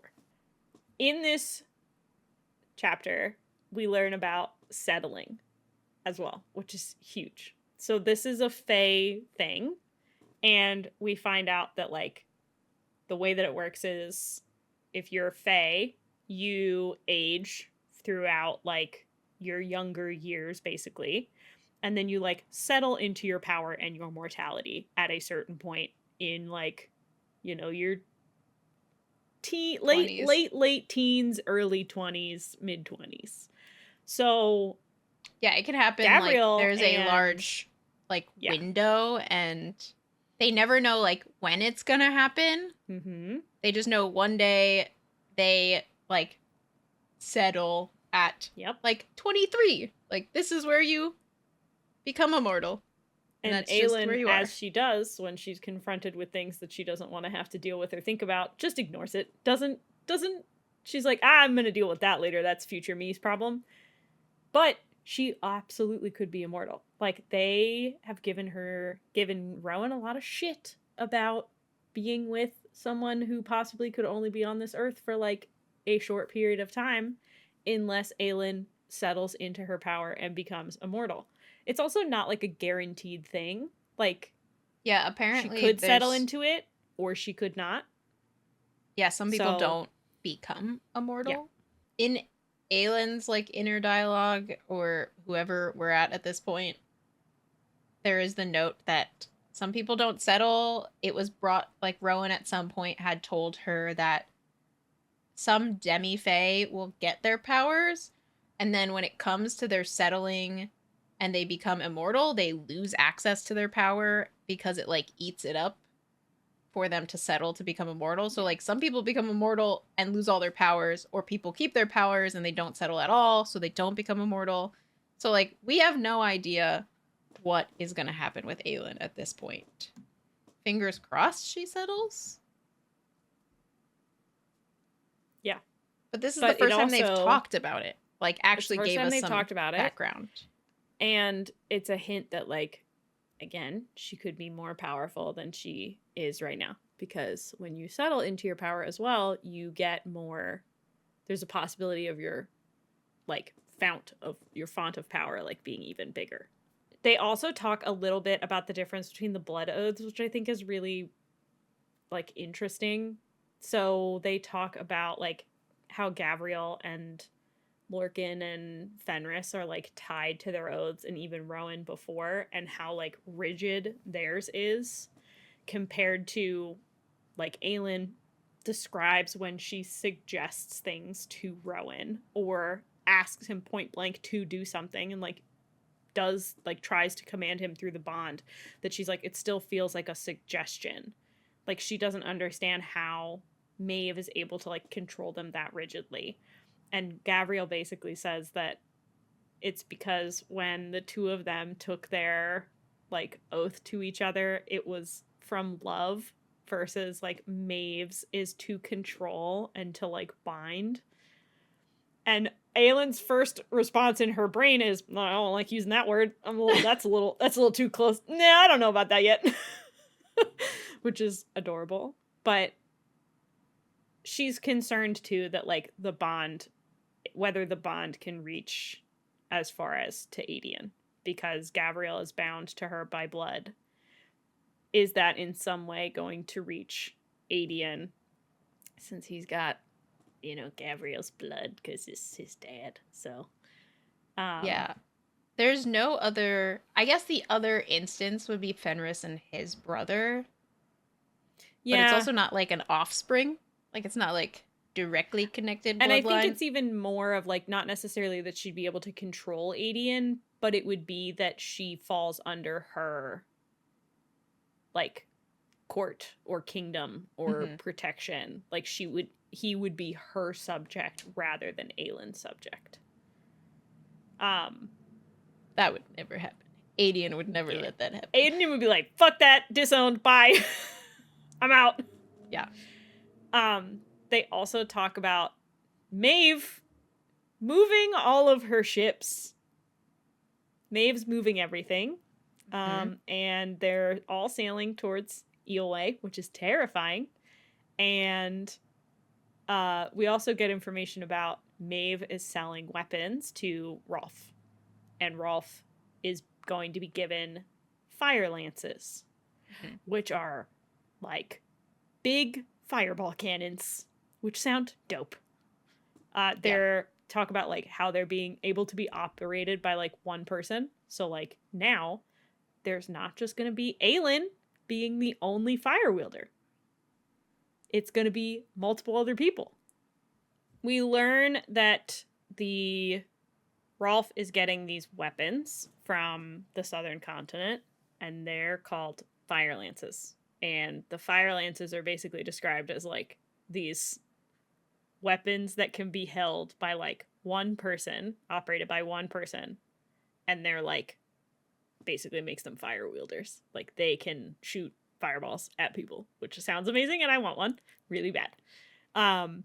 But it means that Aelin will now not be the only fire wielder out in like the field of battle if they get these, and Rolfe joins them to fight, whoever they're gonna fight, which is exciting. At the moment, fire is the only thing that they know can kill Vogue. So like, yeah, Aelin feels a slight reprieve when this information is handed to her. She is very she has constantly felt that everything is like weighing on her specifically because she is this like chosen one. She is this person. She's the only person that can end this. Yeah. And now that she has a potential for others to have the same exact power almost of her as her, it is going to help a lot. I'm very excited. We just need now this is making her panic and be like, okay, well now we definitely need Rolfe on our side because he wasn't getting these for the war. He was getting these to defend his own area from the Vogue coming in again because they tried to take over previously. So they get this information from the cadre, and then they are like, okay, thanks. See you later. Gotta go. Meanwhile, the way that they met up with the cadre was they, like, just came through their window instead of coming to their door and knocking. And, of course, Fenris was like, you could have used the door. And she's like, not my style. Which is hilarious. So they leave, of course, out the window again and go onto the roofs and like are jumping from roof to roof, her and Rowan. And when they finally get, I don't know, a block or two away, she is, of course, panicking because she's thinking about these fire lances. She's thinking about how, like, all of these players are moving in different locations and she doesn't know what's going on. We don't know if Maeve is on their side or if she's working for Morath or what her plan is, because she hasn't shared it with the cadre. And she is in just panic spiral mode of like, there's no room for error. We have to do this right. Rowan, being Rowan, is trying to calm her down a little. I think bring her down of like, we can't spiral because we have to make this work as well.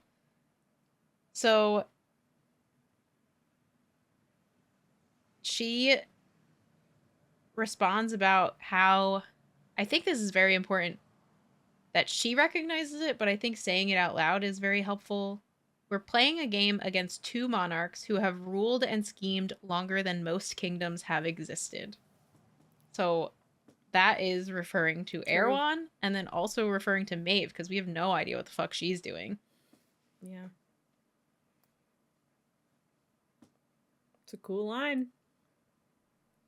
Yeah. She, of course, has, like, a little sadness of, like, Maeve tried to separate us and seeing the, like, hold that she has on the cadre, she's kind of voices her concern of, like, how is that going to affect Aedion? And then if she finds out now, like, if Maeve now finds out that Aedion exists, like, what is Maeve going to try to do to get control of Aedion? Technically, she could try to manipulate him and, like, do something to Gavriel, which I don't think I don't know. Maybe she would. I have no idea. I was about to say, I was like, don't you dare say you don't think she would. Yes, she would. What do you mean? We already know Fenris' story. Yeah. Granted, Aedion hasn't met his father yet, so, like... Would Aedion give a shit? That's the better question. Yes. Of course Aedion don't give a shit, though. He's so sweet. Rowan, of course, says, like, the sweetest things to her. He says, even if Maeve had kept me enslaved, I would have fought her every day, every hour, every breath. I would have fought for the rest of my life to find a way to return to you again.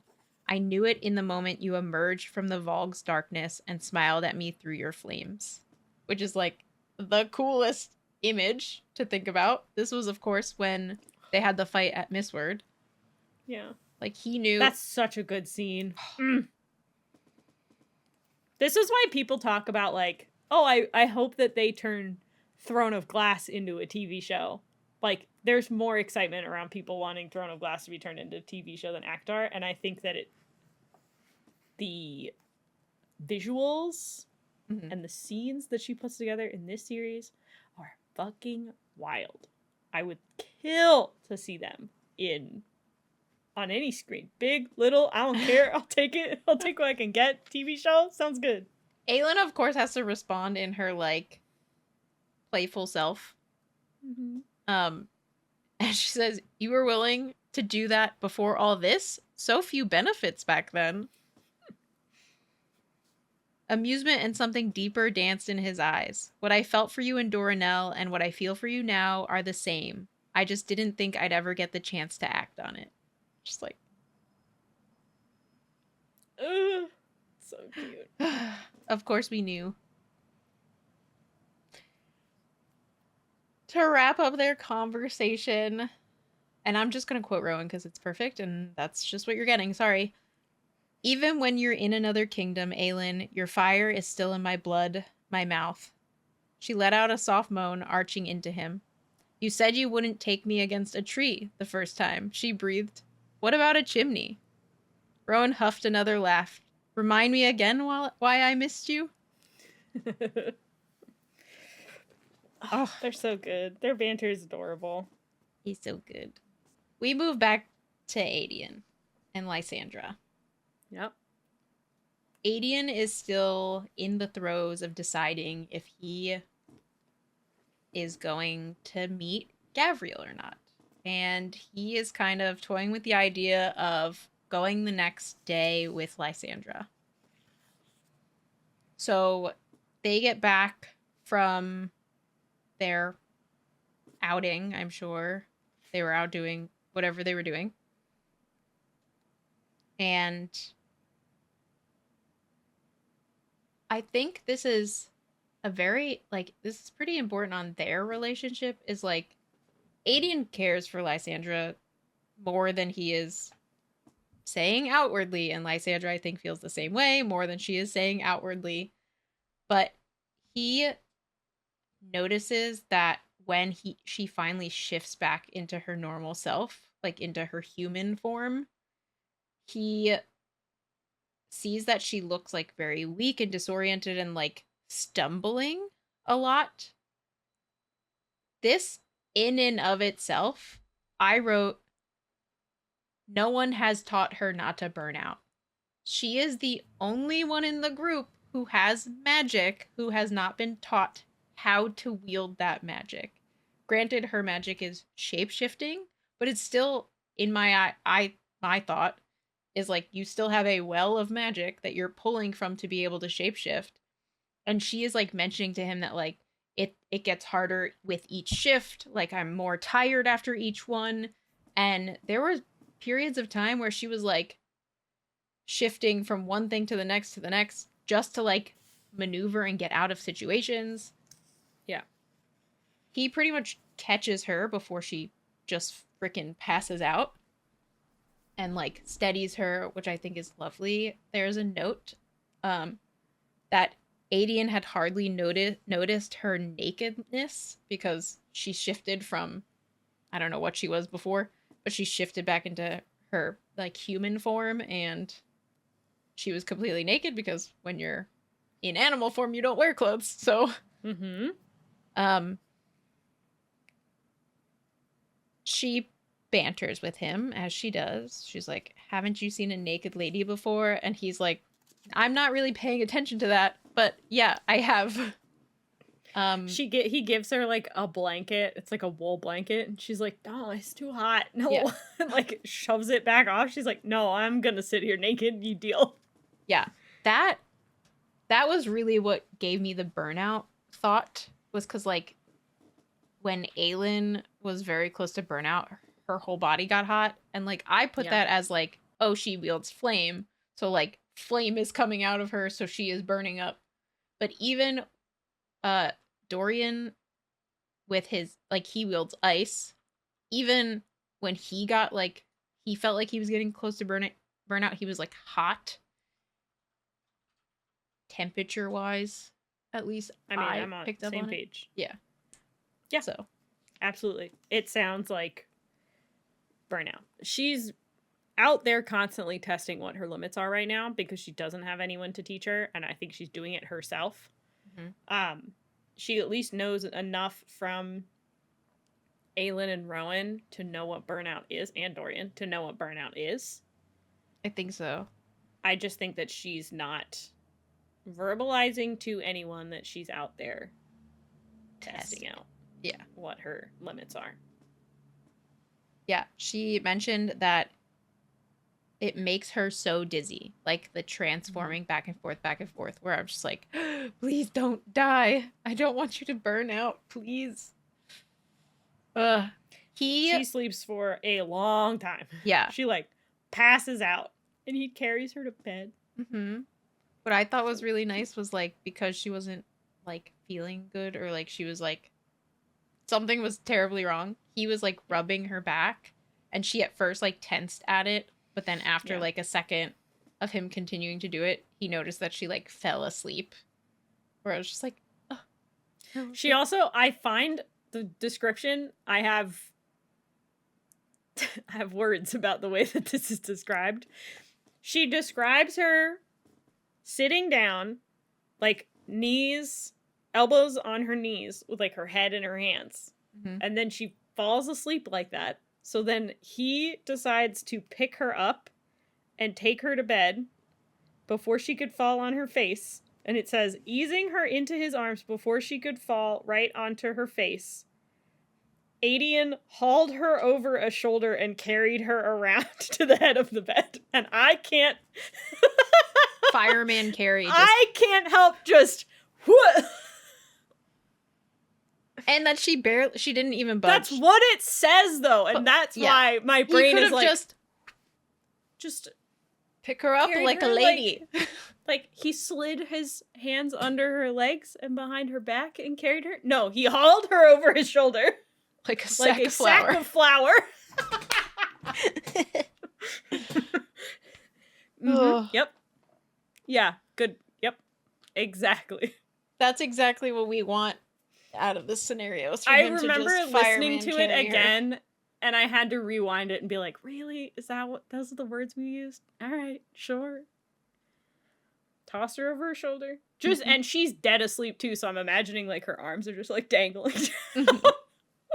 Oh my goodness. Terrible. Yeah. Lysandra sleeps though. Aedion notes it is similar to like when Rowan or Aelin use their like a lot of their power. Like she slept that soundly. Or when Dorian magic sleeping recharge. Yes.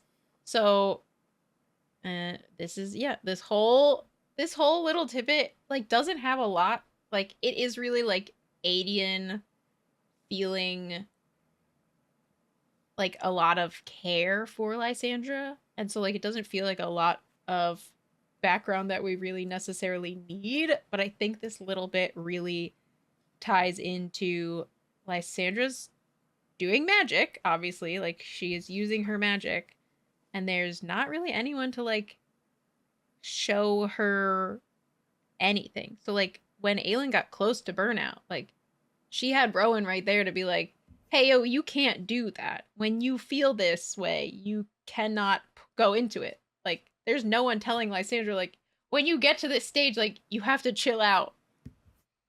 Like, maybe stop for a little. And, like, we recoup a little. Yeah. Aedion doesn't sleep, of course. The next day, he's planned to go see Gavriel. And he tosses and turns and maybe sleeps like an hour. He gets up, decides, whatever, I'm not going to sleep, showers. And when he comes out, Lysandra's awake. And one of my favorite things is because Lysandra is sassy, the first thing she says to him is, you're going to wear that to meet your dad? That's what you're wearing? We're changing. And she's like, no. She immediately goes to get him a new outfit. And she's decided that Rowan's closet is the best place to do that. So she just barges right into Aelin and Rowan's room while they're like waking up and takes some clothes out. Aelin, of course, is like, get the fuck out. Because one, it's the morning. And two, her and Rowan have not been able to touch each other in a very long time. So she's like, why are you in here? Go away. She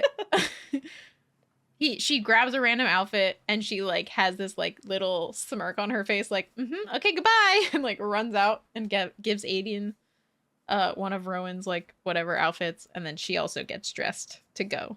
I just like that whole scene of like, get out. Why are you in here? Dorian is also sharing a room with them, so like the way it's set up is Rowan and Aelin are obviously in one room. In another room is Lysandra, Aedion, and Dorian. So Dorian like kind of wakes up a little and he's like looks at what time it is and he's like and like rolls over, and then Aedion's like, very kingly of you, and Dorian's just like, fuck off. Like, leave me alone. It's too early. Go away. Aedion and Lysandra are kind of like going to make their way to Gavriel. They go and have breakfast. They don't really talk too much until they're about to like go to meet up with Gavriel. And she does what Lysandra does, is like they banter when they need to banter, but when it needs to be serious, she's serious. And she is kind of like, are you sure you want to do this? Before they even walk in to the Sea Dragon Tavern. And he just kind of says, yeah, like, do you think that he's gonna like not want to work with us? Like, well, and he has this like this sentiment of like, if I don't meet him, then like maybe he won't work with us, or if I do meet him and he hates me, like then he won't work with us. And Lysandra has to be like, brother, please calm down. First of all, Aelin doesn't give a shit. So like, if we lose Gavriel because he's being a pain in the ass, then we lose Gavriel because he's being a pain in the ass, and like Aelin's not going to be mad either way. So he goes in, and something that we are not told until like kind of last second, this is all like an ambush to Gavriel. Like, he does not know that Aedion is showing up.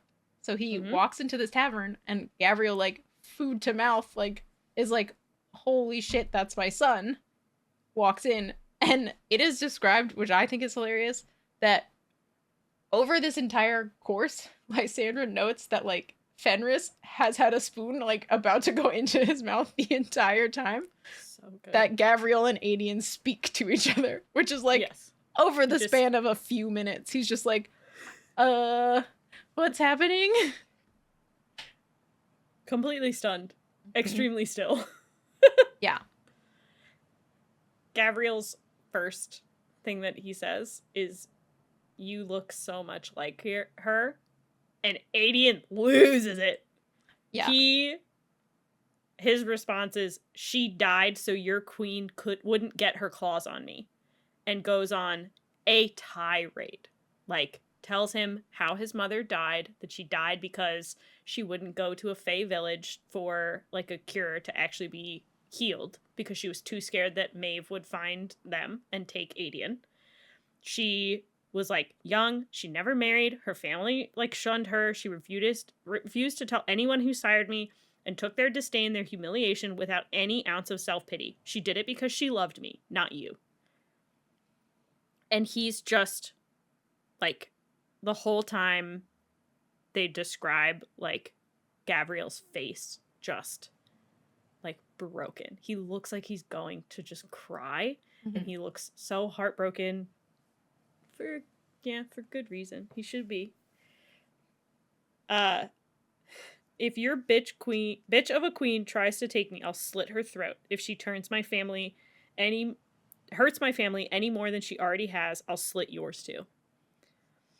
He loses his shit at his dad and, like, basically pours his entire life worth of aggression and pain into this conversation. And then just says, I want nothing to do with you. Go to hell. And then leaves. He pretty much says, like, the only thing I need from you is you to be on our side. Other than that, like, I want nothing. It's like, you can choose to work with us, and I'll be civil with you, but, like, I don't want you as a father. Which is so hard for Gavriel to hear, because, obviously, Gavriel he says, does want. I want I want nothing from you, unless you plan to help us, in which case I will not object to the assistance. But beyond that, I want nothing from you. And Gavriel says, I'm sorry. And Aedion's response is, I'm not the one you need to apologize to. And then as soon as they leave, like, Elide follows him out. And Aedion's just standing there like, or sorry, Lysandra follows him out. And Aedion just stands there and is like, I didn't expect to say any of that or planned to. And Lysandra just says, you spoke from your heart. Perhaps it's good he heard that. And I agree. Mm-hmm. I loved that he didn't hold back at all. Yeah. It's like the healing conversation that you wish that you could have with, like, anyone who's hurt you, where you just pour all of that out and they just listen and then you get to leave. Mm-hmm. Like, walk away. And you're like, okay, great. That's it. Those are all the things I wanted to say, and I'm gone now. Goodbye. He also makes a comment too about, like, Lysandra says, he says something about, like, maybe, like, they might not want to work with us now. And Lysandra, like, kills that pretty fast. Says, trust me, Aedion, you have not. If you told him to crawl over hot coals, he would have. And Aedion, who's still dealing with his own shit, immediately puts himself down. He'll realize soon enough who exactly I am, and perhaps not be so desperate. Who exactly do you think you are? She frowned at him. Otterland's whore? Is that what you still think of yourself? The general who held his kingdom together, who saved his people when they were forgotten, even by their own queen. That's the man I know.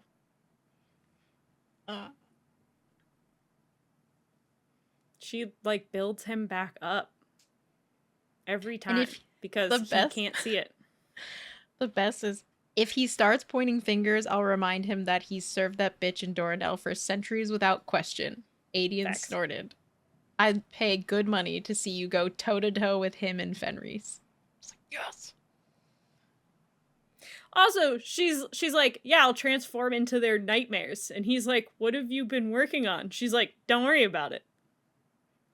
It's fine. I'm like, what? Wait, Lysan, what have you been I want to know. Working on? Can I don't know? have to tell Aedion, just tell me. Tell me? I want to know. Tell us. Please. Yeah, he says, do I want to know? And she's white teeth flashed. No, you really don't. Like, she's unhinged. Tell me. She also says, I think Maeve likes to collect pretty men. True. I mean, why not? She has to deal with them for eternity. They might as well be pleasant to look at. So good. This whole conversation. Aelin, of course, got barged in on when she was about to, get all lovey with Rowan. And then she knew where Aedion was going. So, of course, you can't just, like, bounce back when you're like, my cousin is about to go meet his father for the first time. Now I'm anxious about that. Now I'm anxious about all these other things that are happening. I wish we could just be normal. Why can't I just snuggle with my loved one? Why can't I just, have a normal life? I have to be on edge and on my toes and, like, ready for everything all the time. This is, like, the first... She also noted that this is, like, probably one of the last times that they're going to have, like, which is very foreboding. We don't like this. This is the first... Yep. A place that they can both sleep soundly without worrying that something bad is going to happen while they're asleep. So, which is great. So, a few hours later, after they get up, they go head on over to the Sea Dragon as well. And they meet up with Rolfe, Fenris, and Gavriel, who are sitting, like, all the way in the back of the table. Rolfe, of course, is like, the fuck are you doing here? I told you never to come here again. And she's like, don't give a fuck. I'm here anyway. What's that map that's sitting in front of you, though? Like, what is that? What are we doing? What are we looking at? What you doing? And it turns out that in front of them is a map of the continent. And on that map is multiple little metal figurines. And those little figurines represent Morath's armies. and Erewhon's armies. And it shows that there's a solid line of figurines across the map from the Farian Gap to the Avery, which is obviously near Rifthold. And then there are additional ones in the Gulf of Oro, Melisand, Fenharrow, and near Eelway's northern border, which the last we heard was where Maeve was going. So this is now all of Erewhon's armies are positioned around the entirety of the north that they had hoped to be able to get aid from. Aid is not happening now. Mm-hmm. Instead, Erewhon is put all of his shit in position to attack Eelway. And that is all we get from Empire of Storms for this episode. Yep. It's really great and perfect and wonderful, and I'm not stressed out at all about it. Neither should you be. You definitely should not be stressed out about it. That's for sure. Yeah, you shouldn't be stressed out about the fact that the next episode is literally just Empire of Storms. All this the next huge 2 episodes. Chunk. Yeah, the next 2 episodes are going to be Empire of Storms. It's like a 22 chapter block in the tandem read. It's just Empire of Storms. So yep. Nothing happens. Nothing important is going to happen or stressful or anxiety inducing. It's going to be fine. Everything's going to be perfect. 22 chapters of Abraxos in a flower field. Please! Yep. Nothing bad will happen. That's for sure. Nothing can go wrong. So we get back to Tower of Dawn, and we have exercising with Kael and Irene. He asks to go on a ride, which is so great. And they've basically just been continuing to work on like pushing the darkness back. Yeah. So when he started being able to like move his toes and move his legs a little bit and like actually feel his legs, she had talked about like she was able to push the darkness back to like the lower part of his spine. So she's been pushing it back and back and back. I don't exactly know where the out is in terms of where is it going to go when we're done pushing it back. Like it's just going to go lower and lower down his legs, I guess. I don't know. So, well, she's working up. Well, I guess she's working from this. She's always working from the spot, like the impact point on his spine. But she's talking about like pushing it down, and I'm like, okay, where's the down where it's not a problem anymore? Like the part in his spine. But the thing that's starting to work is like his toes. So like, is the darkness moving away from his toes and like up his body? Like I pictured it like starting at his toes, and then because now he can feel his feet and move his like feet to ankle portion, my thought was like the darkness is just slowly going this way, like up his leg. She says at one point that she does push it down lower in his spine, which is why he's able to feel more. I just don't know where the out is. She'll get to that. He gonna poop it out. It's gonna be gone forever. What? Never be there again. I said he gonna poop it out. It'll be gone forever. Oh my god. Never be here It's again. gonna come out the butt. It'll be fine. Yeah. Yeah, but then it's out in the world. I don't know if we want that either. True. So she mentions that there like might be some more like ancient techniques that they haven't figured out yet. So they suggest like going to the library, and they go down and find Nusha, who's the cranky librarian, wants nothing to do with them and wants them to fuck off and go away. Okay? Like, doesn't want them there. She's suspicious. Because they're being suspicious. They're asking for stuff, but, like, in a roundabout way. They're not being point blank, for obvious reasons. She's like, why do you need this? Oh, yeah? To help him heal? I'm sure. Sure. She's being annoying and nosy, but it's fine, I guess, because she has all the knowledge. They have no choice. So they're looking for other texts of ancient healers doing similar work. So There was another healer that worked with spinal injuries, and she was able to create a magical brace for the entire body, which was like an exoskeleton, but like, That thing sounds so cool. yes, so that people could walk. Then Get one of those for Irene. yeah, Or for Kale. no. Huh? For who? Elide.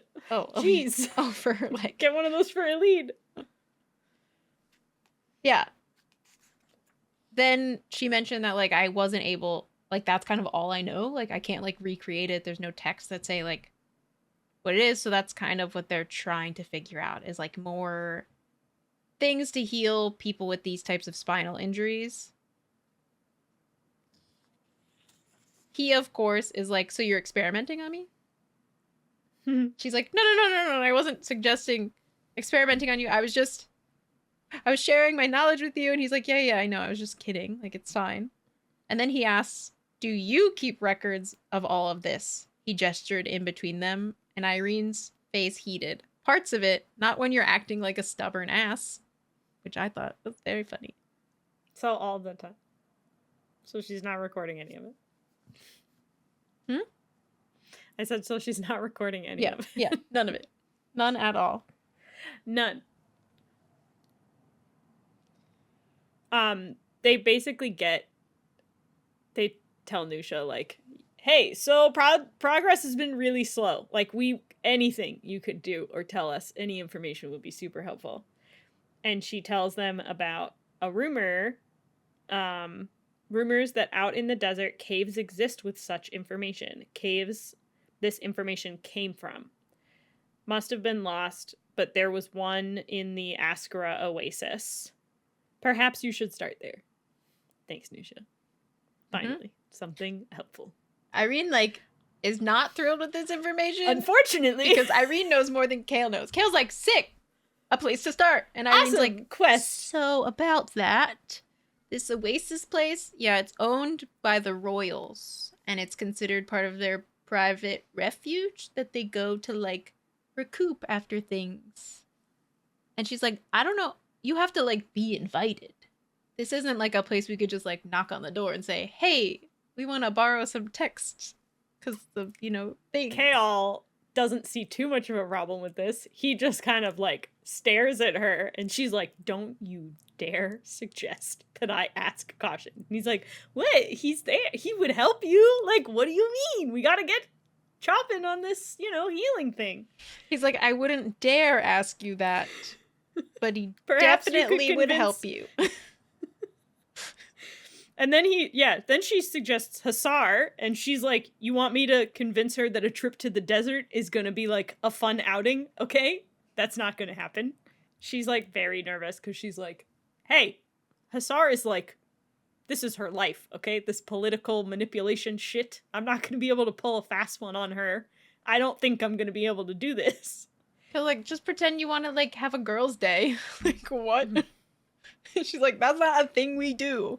We don't just have girls' days in the desert. At this. Oh, it's so great. She does say that she'll try something, so we'll see how that goes.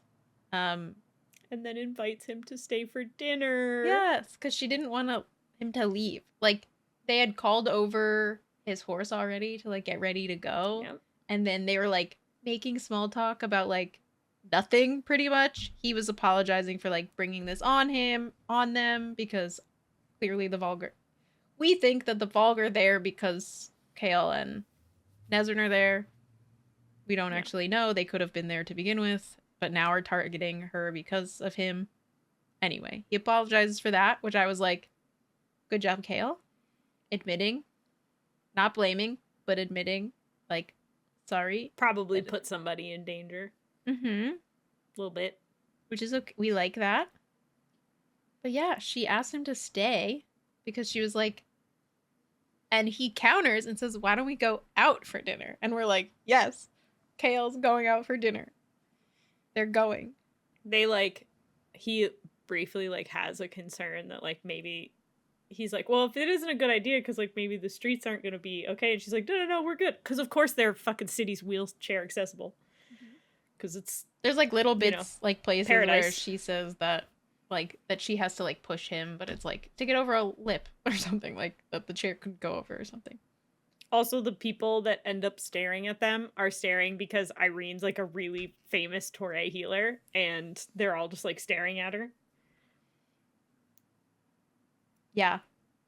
And he enjoys himself so much because he gets to be like anonymous. Like no one's looking at him. No, he has no like family ties that he needs to act a certain way because people will see him and be like, oh, he's, you know, eating here or doing this, or, you know, just, he gets to just be a normal, regular, anonymous person.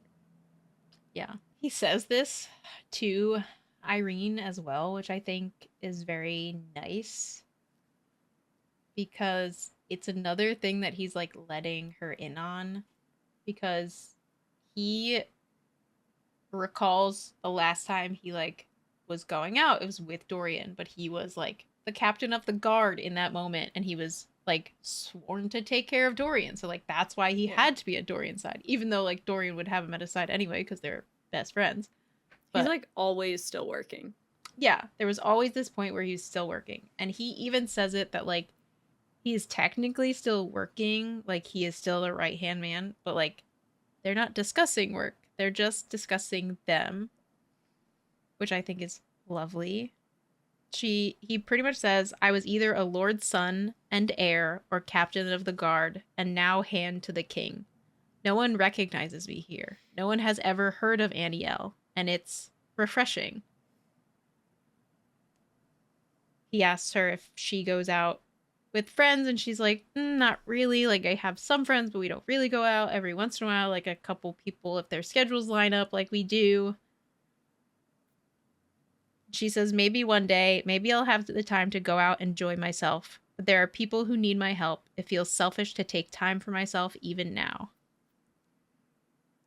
They make like a little pact, which I think is great. And he cheerses to her and says, or she cheerses to him to say, to living, Lord Kale. He clinked his glass against hers, to being Kale and Irene even just for a night. Which I think is very sweet and lovely. So nice. Finally, just like, I think it's a good like place for both of the books to be in the tandem read too, because you get like, they get their last moment of like peace and relaxation, and then you get this moment of like them actually being relaxed and like getting to go and do something fun, like just the two of them and be themselves.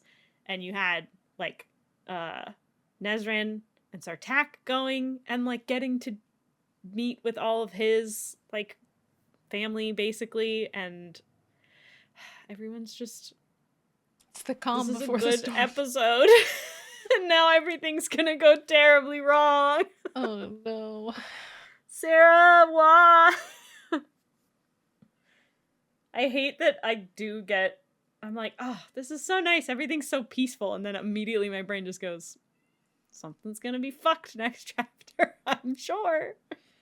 At dinner, they talk a little bit more about Kale, and he like talks about Brillo and talks about his men. Not necessarily. It was like the first time he thought of them in like a positive light, and not just like at the end there when he came upon them. When every other time he would think about them, it was like, all my men were hung outside the castle, and that was how I found them. He like talked about how Brillo was like a pseudo dad for him and like cared for him as a father should. I don't know. It was nice. He, at the end, he pretty much said that like Kale felt a lightness that he had not felt in a very long time. Just like, or ever.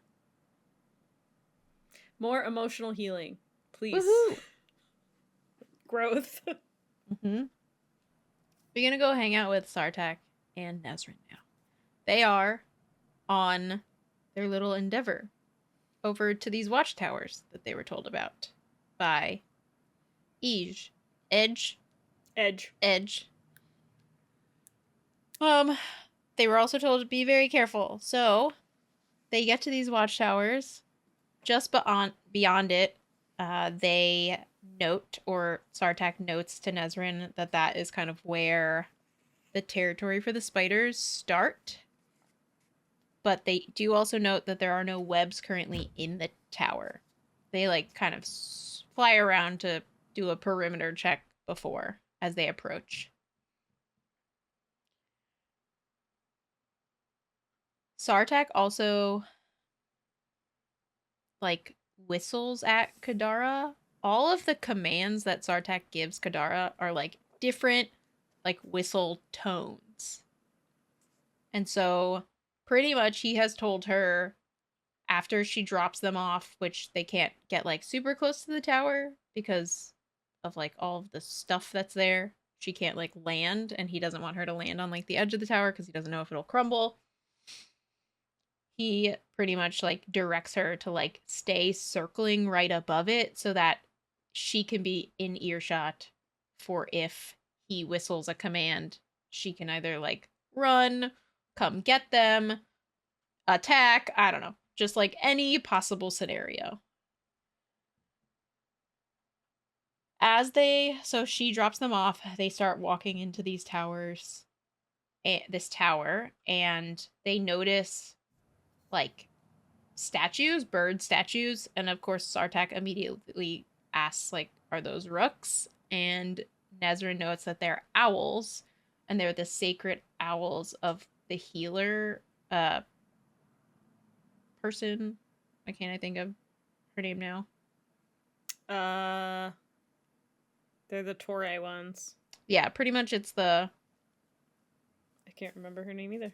Silba, the symbol of Silba. Silba. For the, yep. Yeah. So notices that to look at the beak, because it's a different beak. I guess the rook are more like falcons or hawks, so they have like a different beak shape than like an owl has like a smaller beak.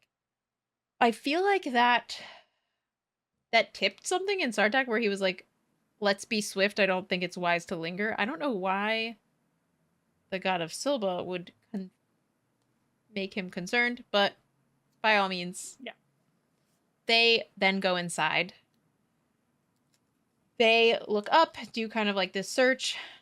Nesryn notes that it's very similar to her being in the guard, or like when she would go and do kind of these sweeps with Kael through like the sewers and stuff. She would be just a little bit behind him and would be looking to make sure that they didn't get attacked from behind while Kael was in front.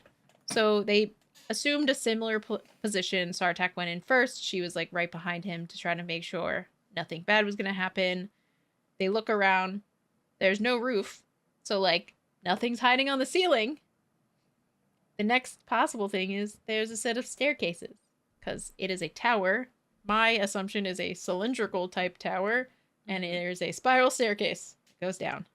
And so they decide that they would like to go down the spiral staircase. And of course, Nesryn, probably being much smarter than Sartaq, was like, hey, wait, don't just... Sartaq's like about to step down the stairs. She's like, no, hold on. Traps, remember? Your hearth mother said like there's traps all over the place. So like maybe she starts like throwing rocks down. And then they hear a click. And another click. And then a thud. And another thud. And she's like, oh shit. Some arrows just shot out of the wall to the other wall. So like, we have to be careful. They make their way down the stairs doing this kind of like sequence of like tossing a couple rocks down, seeing if something happens, until they get to a point where they toss a rock down and the Fae kind of were like, hey, the arrows maybe not just arrows. Let's have one of the steps just open to a pit of nothing. And so a step just falls out from under Nesryn, and she somewhat goes down into the step, and Sartaq catches her and pulls her up. And they realize that underneath this absence of a step is a bunch of spikes.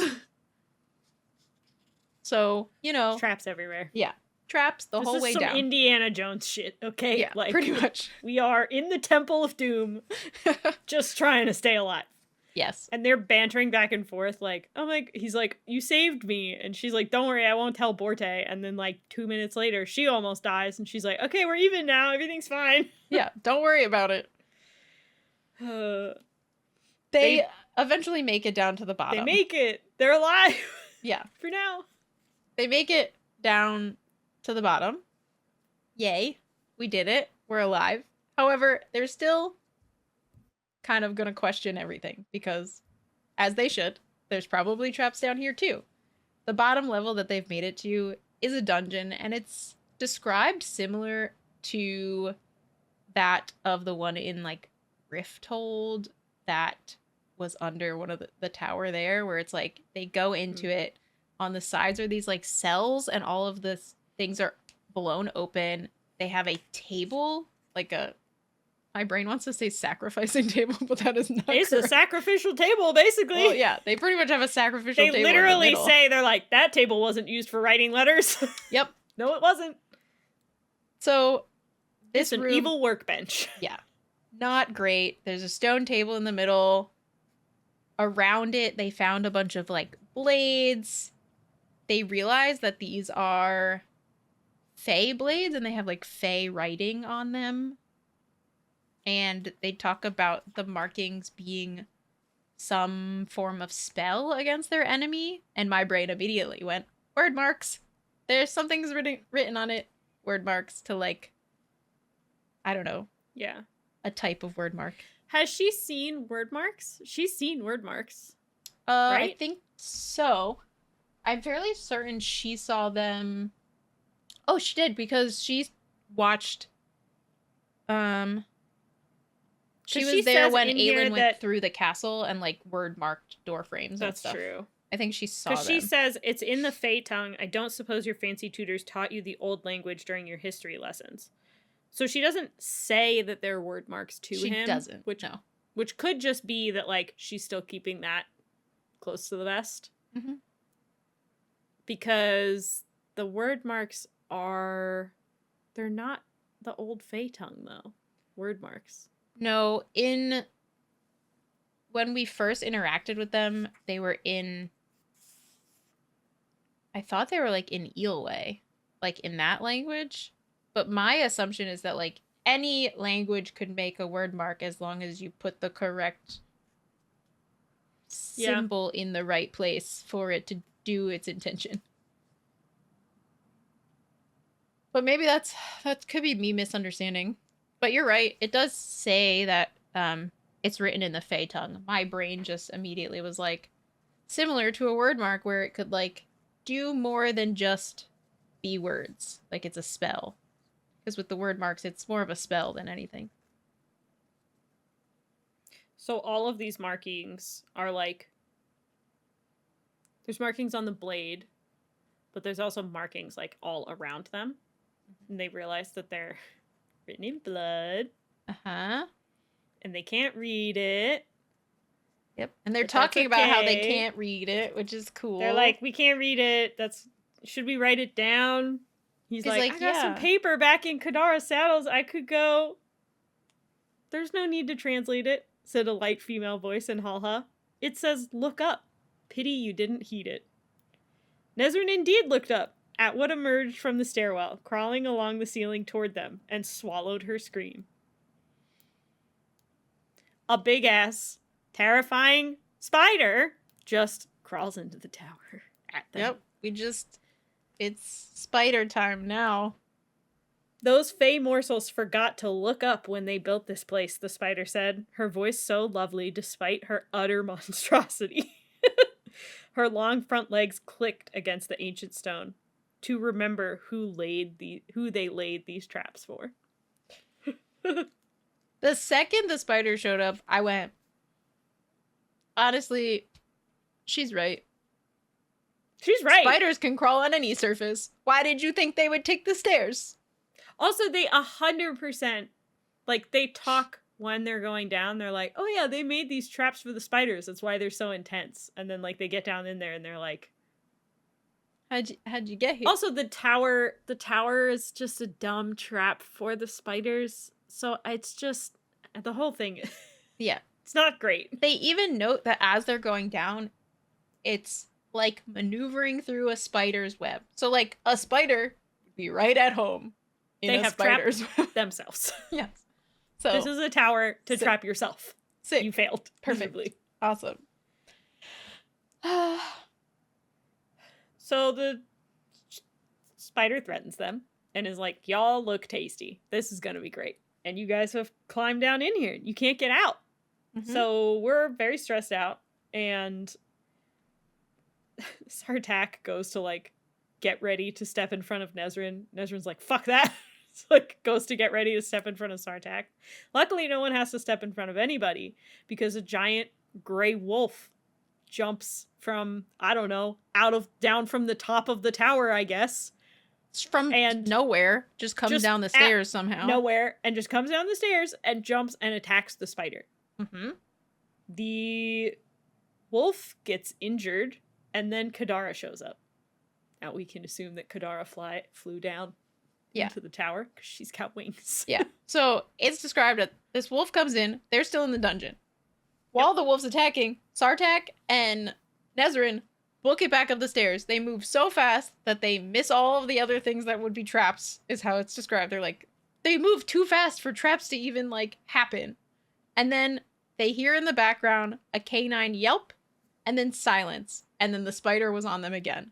So, like, they get to the top, and that's when Sartaq does one of the whistles, and Kadara is like, I'm here, and is, like, on the spider so fast. Flips it over, gets its underbelly, like, showing, and immediately dismembers the spider. Which is sick. Yes. We love Kadara. She's so smart. Yeah, she, like, literally landed on her and, like, rolled it over. Yeah. Just was like, all right, great, now I can see your belly. Whoosh, whoosh. All right, we're done. Took care of it. Talons right into the gut, like, all right. It's so good. Show me that sensitive part, and I'm gonna just take all your insides out. Give herself a little snack. At the end of this, the wolf climbs out and changes into fucking Falcon. Uh-huh. This bitch is a shapeshifter and followed their ass from where they started. This little shit literally, like, goes all sneaky and, like, sneaks around so that they can hear their conversation, realizes that they're gonna go talk to the spiders, and he's like, I need to go kill a spider. He has this theory that they have, like, a hive mind, basically, and if he kills one of the spiders, not the one that cursed him, that it would magically make him, his curse be done because he killed one of the spiders. Yeah. The desperation is sad. I feel bad for the man, but at the same time, you made a deal, man. Like, and now he's doing really dumb shit, almost getting himself killed to get himself out of a deal that he made. Yeah. He's holding his being side. An asshole about it too, because Sartaq is like, he's a shapeshifter, so he's like the evil bottom spy feeder. and makes a ton of judgments about him right off the bat. And Nesryn's like, hey, Nesryn's not having any of it. You're being an absolute sack of shit. Chill. And is basically like, one of my friends is a shapeshifter, so wow, Jesus fucking Christ, my brain just stopped. Sure.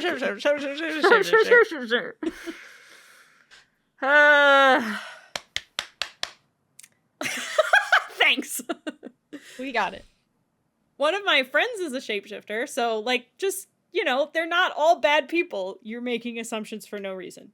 Did this one specifically kind of hang out and spy on us and also follow us somewhere that he wasn't supposed to? Sure, I'll give him that. But they're not all bad. Yes. The issue that Nesryn has with it is that he gets mad at him because he's a shapeshifter, not for what he did. Exactly. Which is why Nesryn's like, yeah. So he followed us and he listened into our thing and, like, did this thing, but he saved our life. This is now the point where we return the favor. He is currently bleeding out.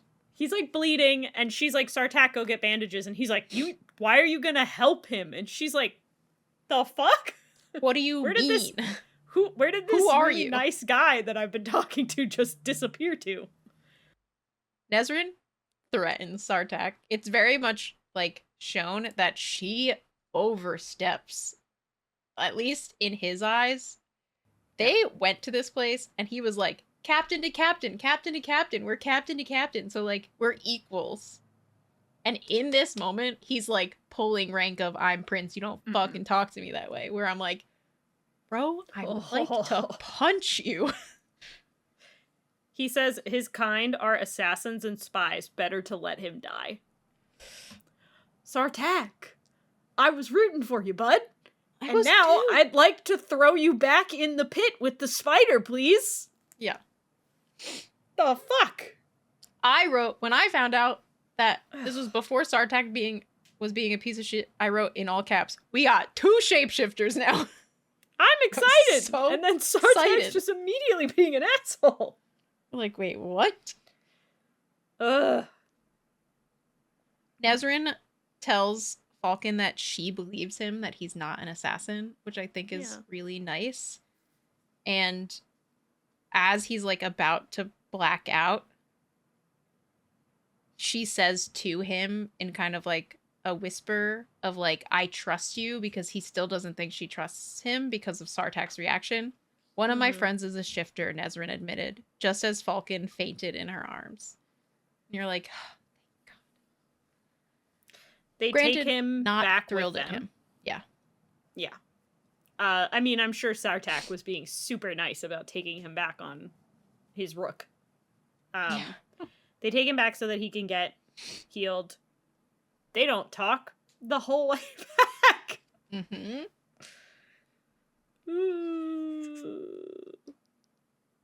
Yep. As they're arriving, Kadara, which is just another way that they talk, like how they communicate, Kadara does like this like war cry almost, pretty much to tell them like, we are back with someone who's gravely injured, which I thought was fantastic. So of course they land and there are healers everywhere. There's just everyone, and they take him away and they immediately start dealing with him, which I was like, sick. Great, he's gonna get healed, which is wonderful. Sartaq, of course, couldn't care less. Gets out of his off his mount, does not help Nesryn down, like does not do anything. He storms right to Edge and has words, not great words. He immediately like goes and pulls Edge off to the side, and like they are having a standoff. Can't hear any of what they're saying, but Borte walks over to Nesryn and says that he has the balls to lecture her, tells me something went very wrong, and that she is allowing him to do so tells me she feels a smidge guilty. So we can assume that Edge probably knew that he was a shifter and let him stick around and didn't tell anybody. Yes. Borte, of course, wants to know what the fuck is going on, because they left before dawn and have kept this whole thing a secret. So she doesn't know what's happening. Also, where'd you get that cool Feyblade, bud? Yeah. She's like, Kadara's covered in black blood. You're covered in blood, red blood. You have this brand new blade. Whatever you know, I want to know it. Nesryn's like, not my call. And of course, Borte. Nesryn says, it's mud. Borte's response to that is, and I'm a Fey princess. Either I can start asking around or... And then Nesryn cuts her off. All right. Fine. Hold on. So, Nesryn... Kadara gives Nesryn a warning look where I'm like, come on, girl. Please. Listen to the bird. Nesryn, of course, tells Borte everything. She leaves out all the word stuff, like weird things, but she tells everything that like occurred, like what they did, not everything about Erewhon. She just says like, we went to this place to do this thing. There was spiders. We were sent here. It's supposed to be a secret. Please don't tell anyone. And Borte's like, yeah, sure. I won't tell anyone. And immediately goes to Sartaq and is like, you will bring me next time, you stubborn ass. And we're like, The lines Oh, God. are literally Kadara giving her a warning look as if to ask her to reconsider her judgment, but Nesryn told Borte everything. Line break. She should have listened to Kadara. Borte, to her credit, did not tell anyone else other than Sartaq. And just yells at him, "You will bring me next time, you stubborn ass." Yep. Oh. So then Nesryn gets yelled at a little Nesryn's bit like, by Sartaq. She's like, I'm gonna go. Bye. Enjoy your conversation with your sister. See you later. Sartaq Bye. is like, get the fuck back here. He's you like, and I are gonna no, have a conversation. We're not done. So I guess in his conversation, we get the idea that in his conversation with Edge is that there's something about word keys that he learns. He learns about the word keys, and which means all this other Edge stuff. knew about the word keys and the word gates. Yes. And he's like, "What are those?" She's like, "What are you talking about?" She's like, I don't know what you mean. So she basically has to give some information. Yeah, he learns that Edge, when they were gone, gained more information, like uncovered more information in the throes of consumed the books the thing into her brain. Somehow the information made it back to her, and she dragged them up. There were tales of a word gate that the Volg and their kings passed through, could open at will with 3 keys when wielded together. Remembered that those keys went missing after Maeve herself stole them and used them to send the Volg back. Hidden, she says, throughout the world. Nesryn only lifted a brow. And what of it? She's like, yes.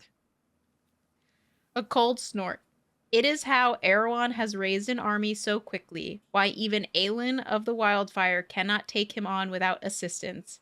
He must have at least one, not all, or we'd be calling Erewhon our master already, but at least one, maybe 2, so where is the 3rd? To be fair, Nesryn actually has no fucking idea. True. And she also, says so. Nesryn did not have any reason to give him any of this information. Oh, 100%. Her response to him is like, perhaps now you understand why we are so desperate for your father's armies. He thinks it's just like they're all just going to get slaughtered because that's just how it works out. I mean, she says why we're so desperate for your father's armies, and he says to be slaughtered, and she says when Erewhon is done slaughtering us, he will come to your doorstep. Mm-hmm. She's like, if you don't help us, you're definitely gonna get slaughtered. So at least we can band together and maybe be a little bit more powerful against him. Yeah. Or we can take him on one at a time to make it easier for him. Your choice, buddy. She gets kicked off his rook, basically. Pretty much. Because he's like, the shifter's gonna ride with me so that I can keep a close eye on him. You're gonna ride with Borte. Mm-hmm. He goes, as piss poor of a shifter as he claims to be, a man who can change into a wolf that big is too good a weapon not to bring into danger. A sharp glare. He rides with me. And where will I be? Sartaq gave her a humorless smile before entering the hall. You'll be flying with Borte. Fine, I'd rather ride with Borte. Fuck you, dude. Mm-hmm. You're being a dick. So that's it for this episode. Do you remember when we talked, maybe 30, 40 minutes ago when everything was super happy and chill and we were having a good time? Yeah, we were all relaxed. So now Eelway's under attack. About to be. Aedion and his dad are doing really well. Manon's definitely still dying. Not that we've talked about her in a minute. She's fine. She has a breakfast. Well, Elide and Lorcan are like okay at this moment. They were naked next to each other in the same tent. We're gonna call it a win. We're gonna Woo! call it a win. They were naked next to each other. A lot of people got naked this episode too, actually. Aelin was naked, but Rowan Aedion wasn't. was naked. Lysandra was naked. True. Ah, it was only the ladies. Sedge. Girl. Yeah, it's true. We had Lorcan at least. Hey. True. Literally just. Maybe There was next episode. There was a thing where that made me like, huh? Why we have to comment on her boobies? Aedion. Oh, Lysandra's? Yeah, Aedion goes something along the lines of her breasts were smaller than they used to be. Yep. But I still like them. But I still like them. And I was like, cool, thanks. I needed only liked male it. validation on boob size. Thanks. I only liked it that it was, well, because it wasn't the only way that she told us that Lysandra made her boobs smaller, right? We learned about it in a different conversation too, right? Yeah. We learned it when that line she also was shortened her hair. That's why. It was in the same thing with Aelin. I was like, oh yeah, because she made her boobs smaller because she can, because she doesn't need to do it for men anymore, which is great. Mm-hmm. But I was like, honestly, like, I have a good enough opinion about Aedion that I didn't need the bit about, like, I like her boobies even though they're smaller now. Like, okay. Good for you, bud. Cool. Gold star, I knew guess. you liked her when she was a cat. So, like, what are you, a furry now? Like, you didn't need to justify it. You still liked her. It's okay. If you like her when she's a cat too, cool. Is Water Aelin under the also bridge. a furry because she also likes Rowan when he's in his bird form? I guess so. Would that, is there a different term if it's a bird versus like I don't know, and I'm not gonna Google it. Yeah, I don't want want to know either.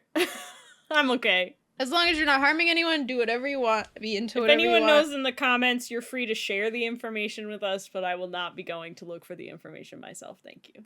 Fun fact, for anyone here that doesn't know that I also stream on Twitch and have a username that is Lunar Felis, there is another Lunar Felis on the internet, and they are a furry.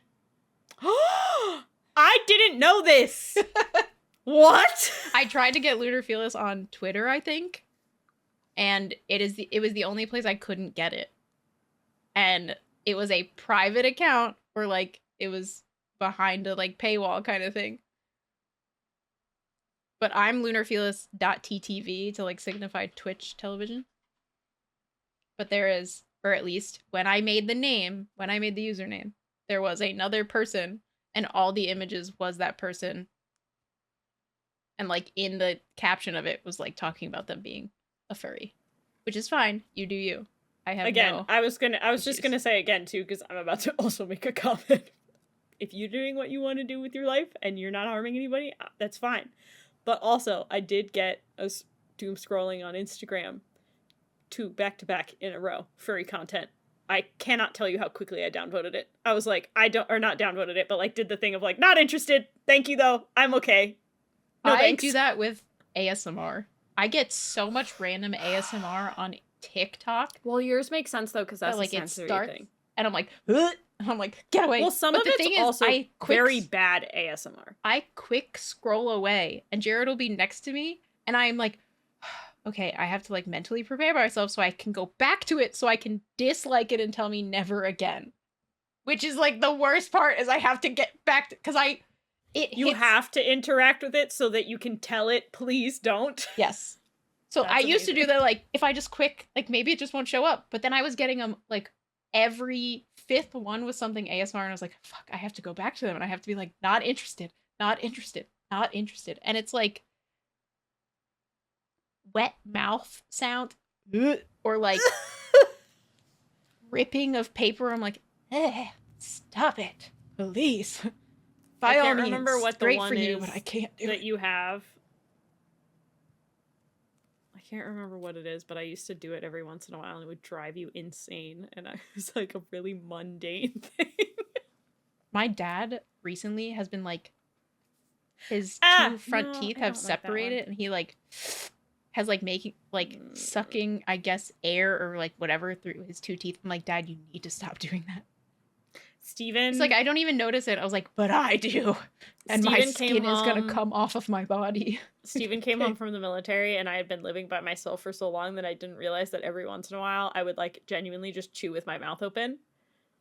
And I genuinely like couldn't deal with it because he was like, "You're actually driving me insane. Please close your mouth." And I was just like, whoa, like that was aggressive and out of completely nowhere. And it took me so long for me to get through my head of like, he's quietly sitting over there. Like, and he's trying not to just actually freak out, but he's having a mental breakdown from you eating, dude. Close your mouth, please. And now it bugs me too when I hear it when other people do it, because now I'm trained to not like it and not do it. Mm-hmm. And now when other people do it, I'm like, I was watching one the other day and someone was chewing gum, and they were in an interview and they were chewing gum, and I was just like, please stop. My mom used to do it. She chews bananas like so aggressively, like you hear her teeth. You get the like teeth sound. No, I didn't like that. And I'm like, hey, stop it, please. Flip's gonna hate that. Sorry, Flip. Every once in a while, Jared is ADHD as well, so he like. If that goes in a TikTok, it's gonna be like that section's gonna be muted, and it's just gonna be like, figure it out for yourself, okay? We're not playing this sound. Yeah, don't do it. Jared will fidget, and like, then his desk will like hit the wall or something, and I'm like, it's like, yeah, that shit drives me insane. Every once in a while. Just like, stop. He now has the foot thing, so he like moves it. I gave him one of my footrests, and so he just like moves it back and forth like this. I'm like, we figured it out. I want more fidget things that are silent. That don't make a sound. Yeah. Yeah. This is the one that I have right now, but it does make a sound, and it doesn't bother me too much. But every once in a while, I'll click it for like the last time and realize I've been doing it, and I'm just like, please. I don't have my like ring on that I bought myself right now, but I usually sit here and just, because it's so large on me, I just like sit there like this and like spin it around my finger. I spin the diamond. Yeah. Yours fits like very well. I literally could just go like this and like it like spins because it's so large. I got Steven one of those ones that is actually like the thing that has the band in it that's supposed to spin on purpose. So like it's the band, and then it has a band that goes around the outside of it to spin. He loves it. Yeah. All right. That was a fun segment. We have to actually do our outro. What bothers us. But what doesn't bother us is that you guys watch us. So thank you so much for hanging out and being a part of our tandem read and being part of my first time journey through Throne of Glass. I am liking it a lot, and next episode I may be not so happy, but we'll figure it out, because, you know, it's just, I don't know. I love Empire of Storm, which is great, but it's gonna be action, and I like action. So that's what I was gonna say, is you are a big fan of the action. I'm ready. I think you're gonna get it. I'm ready. I'm very excited. So thank you for being here, and thank you for doing this, and we hope that you enjoyed your time here. If you want to find us anywhere else, it's the Smut Peddlers on YouTube, Instagram, and TikTok for any additional content. Goodbye, guys. Bye.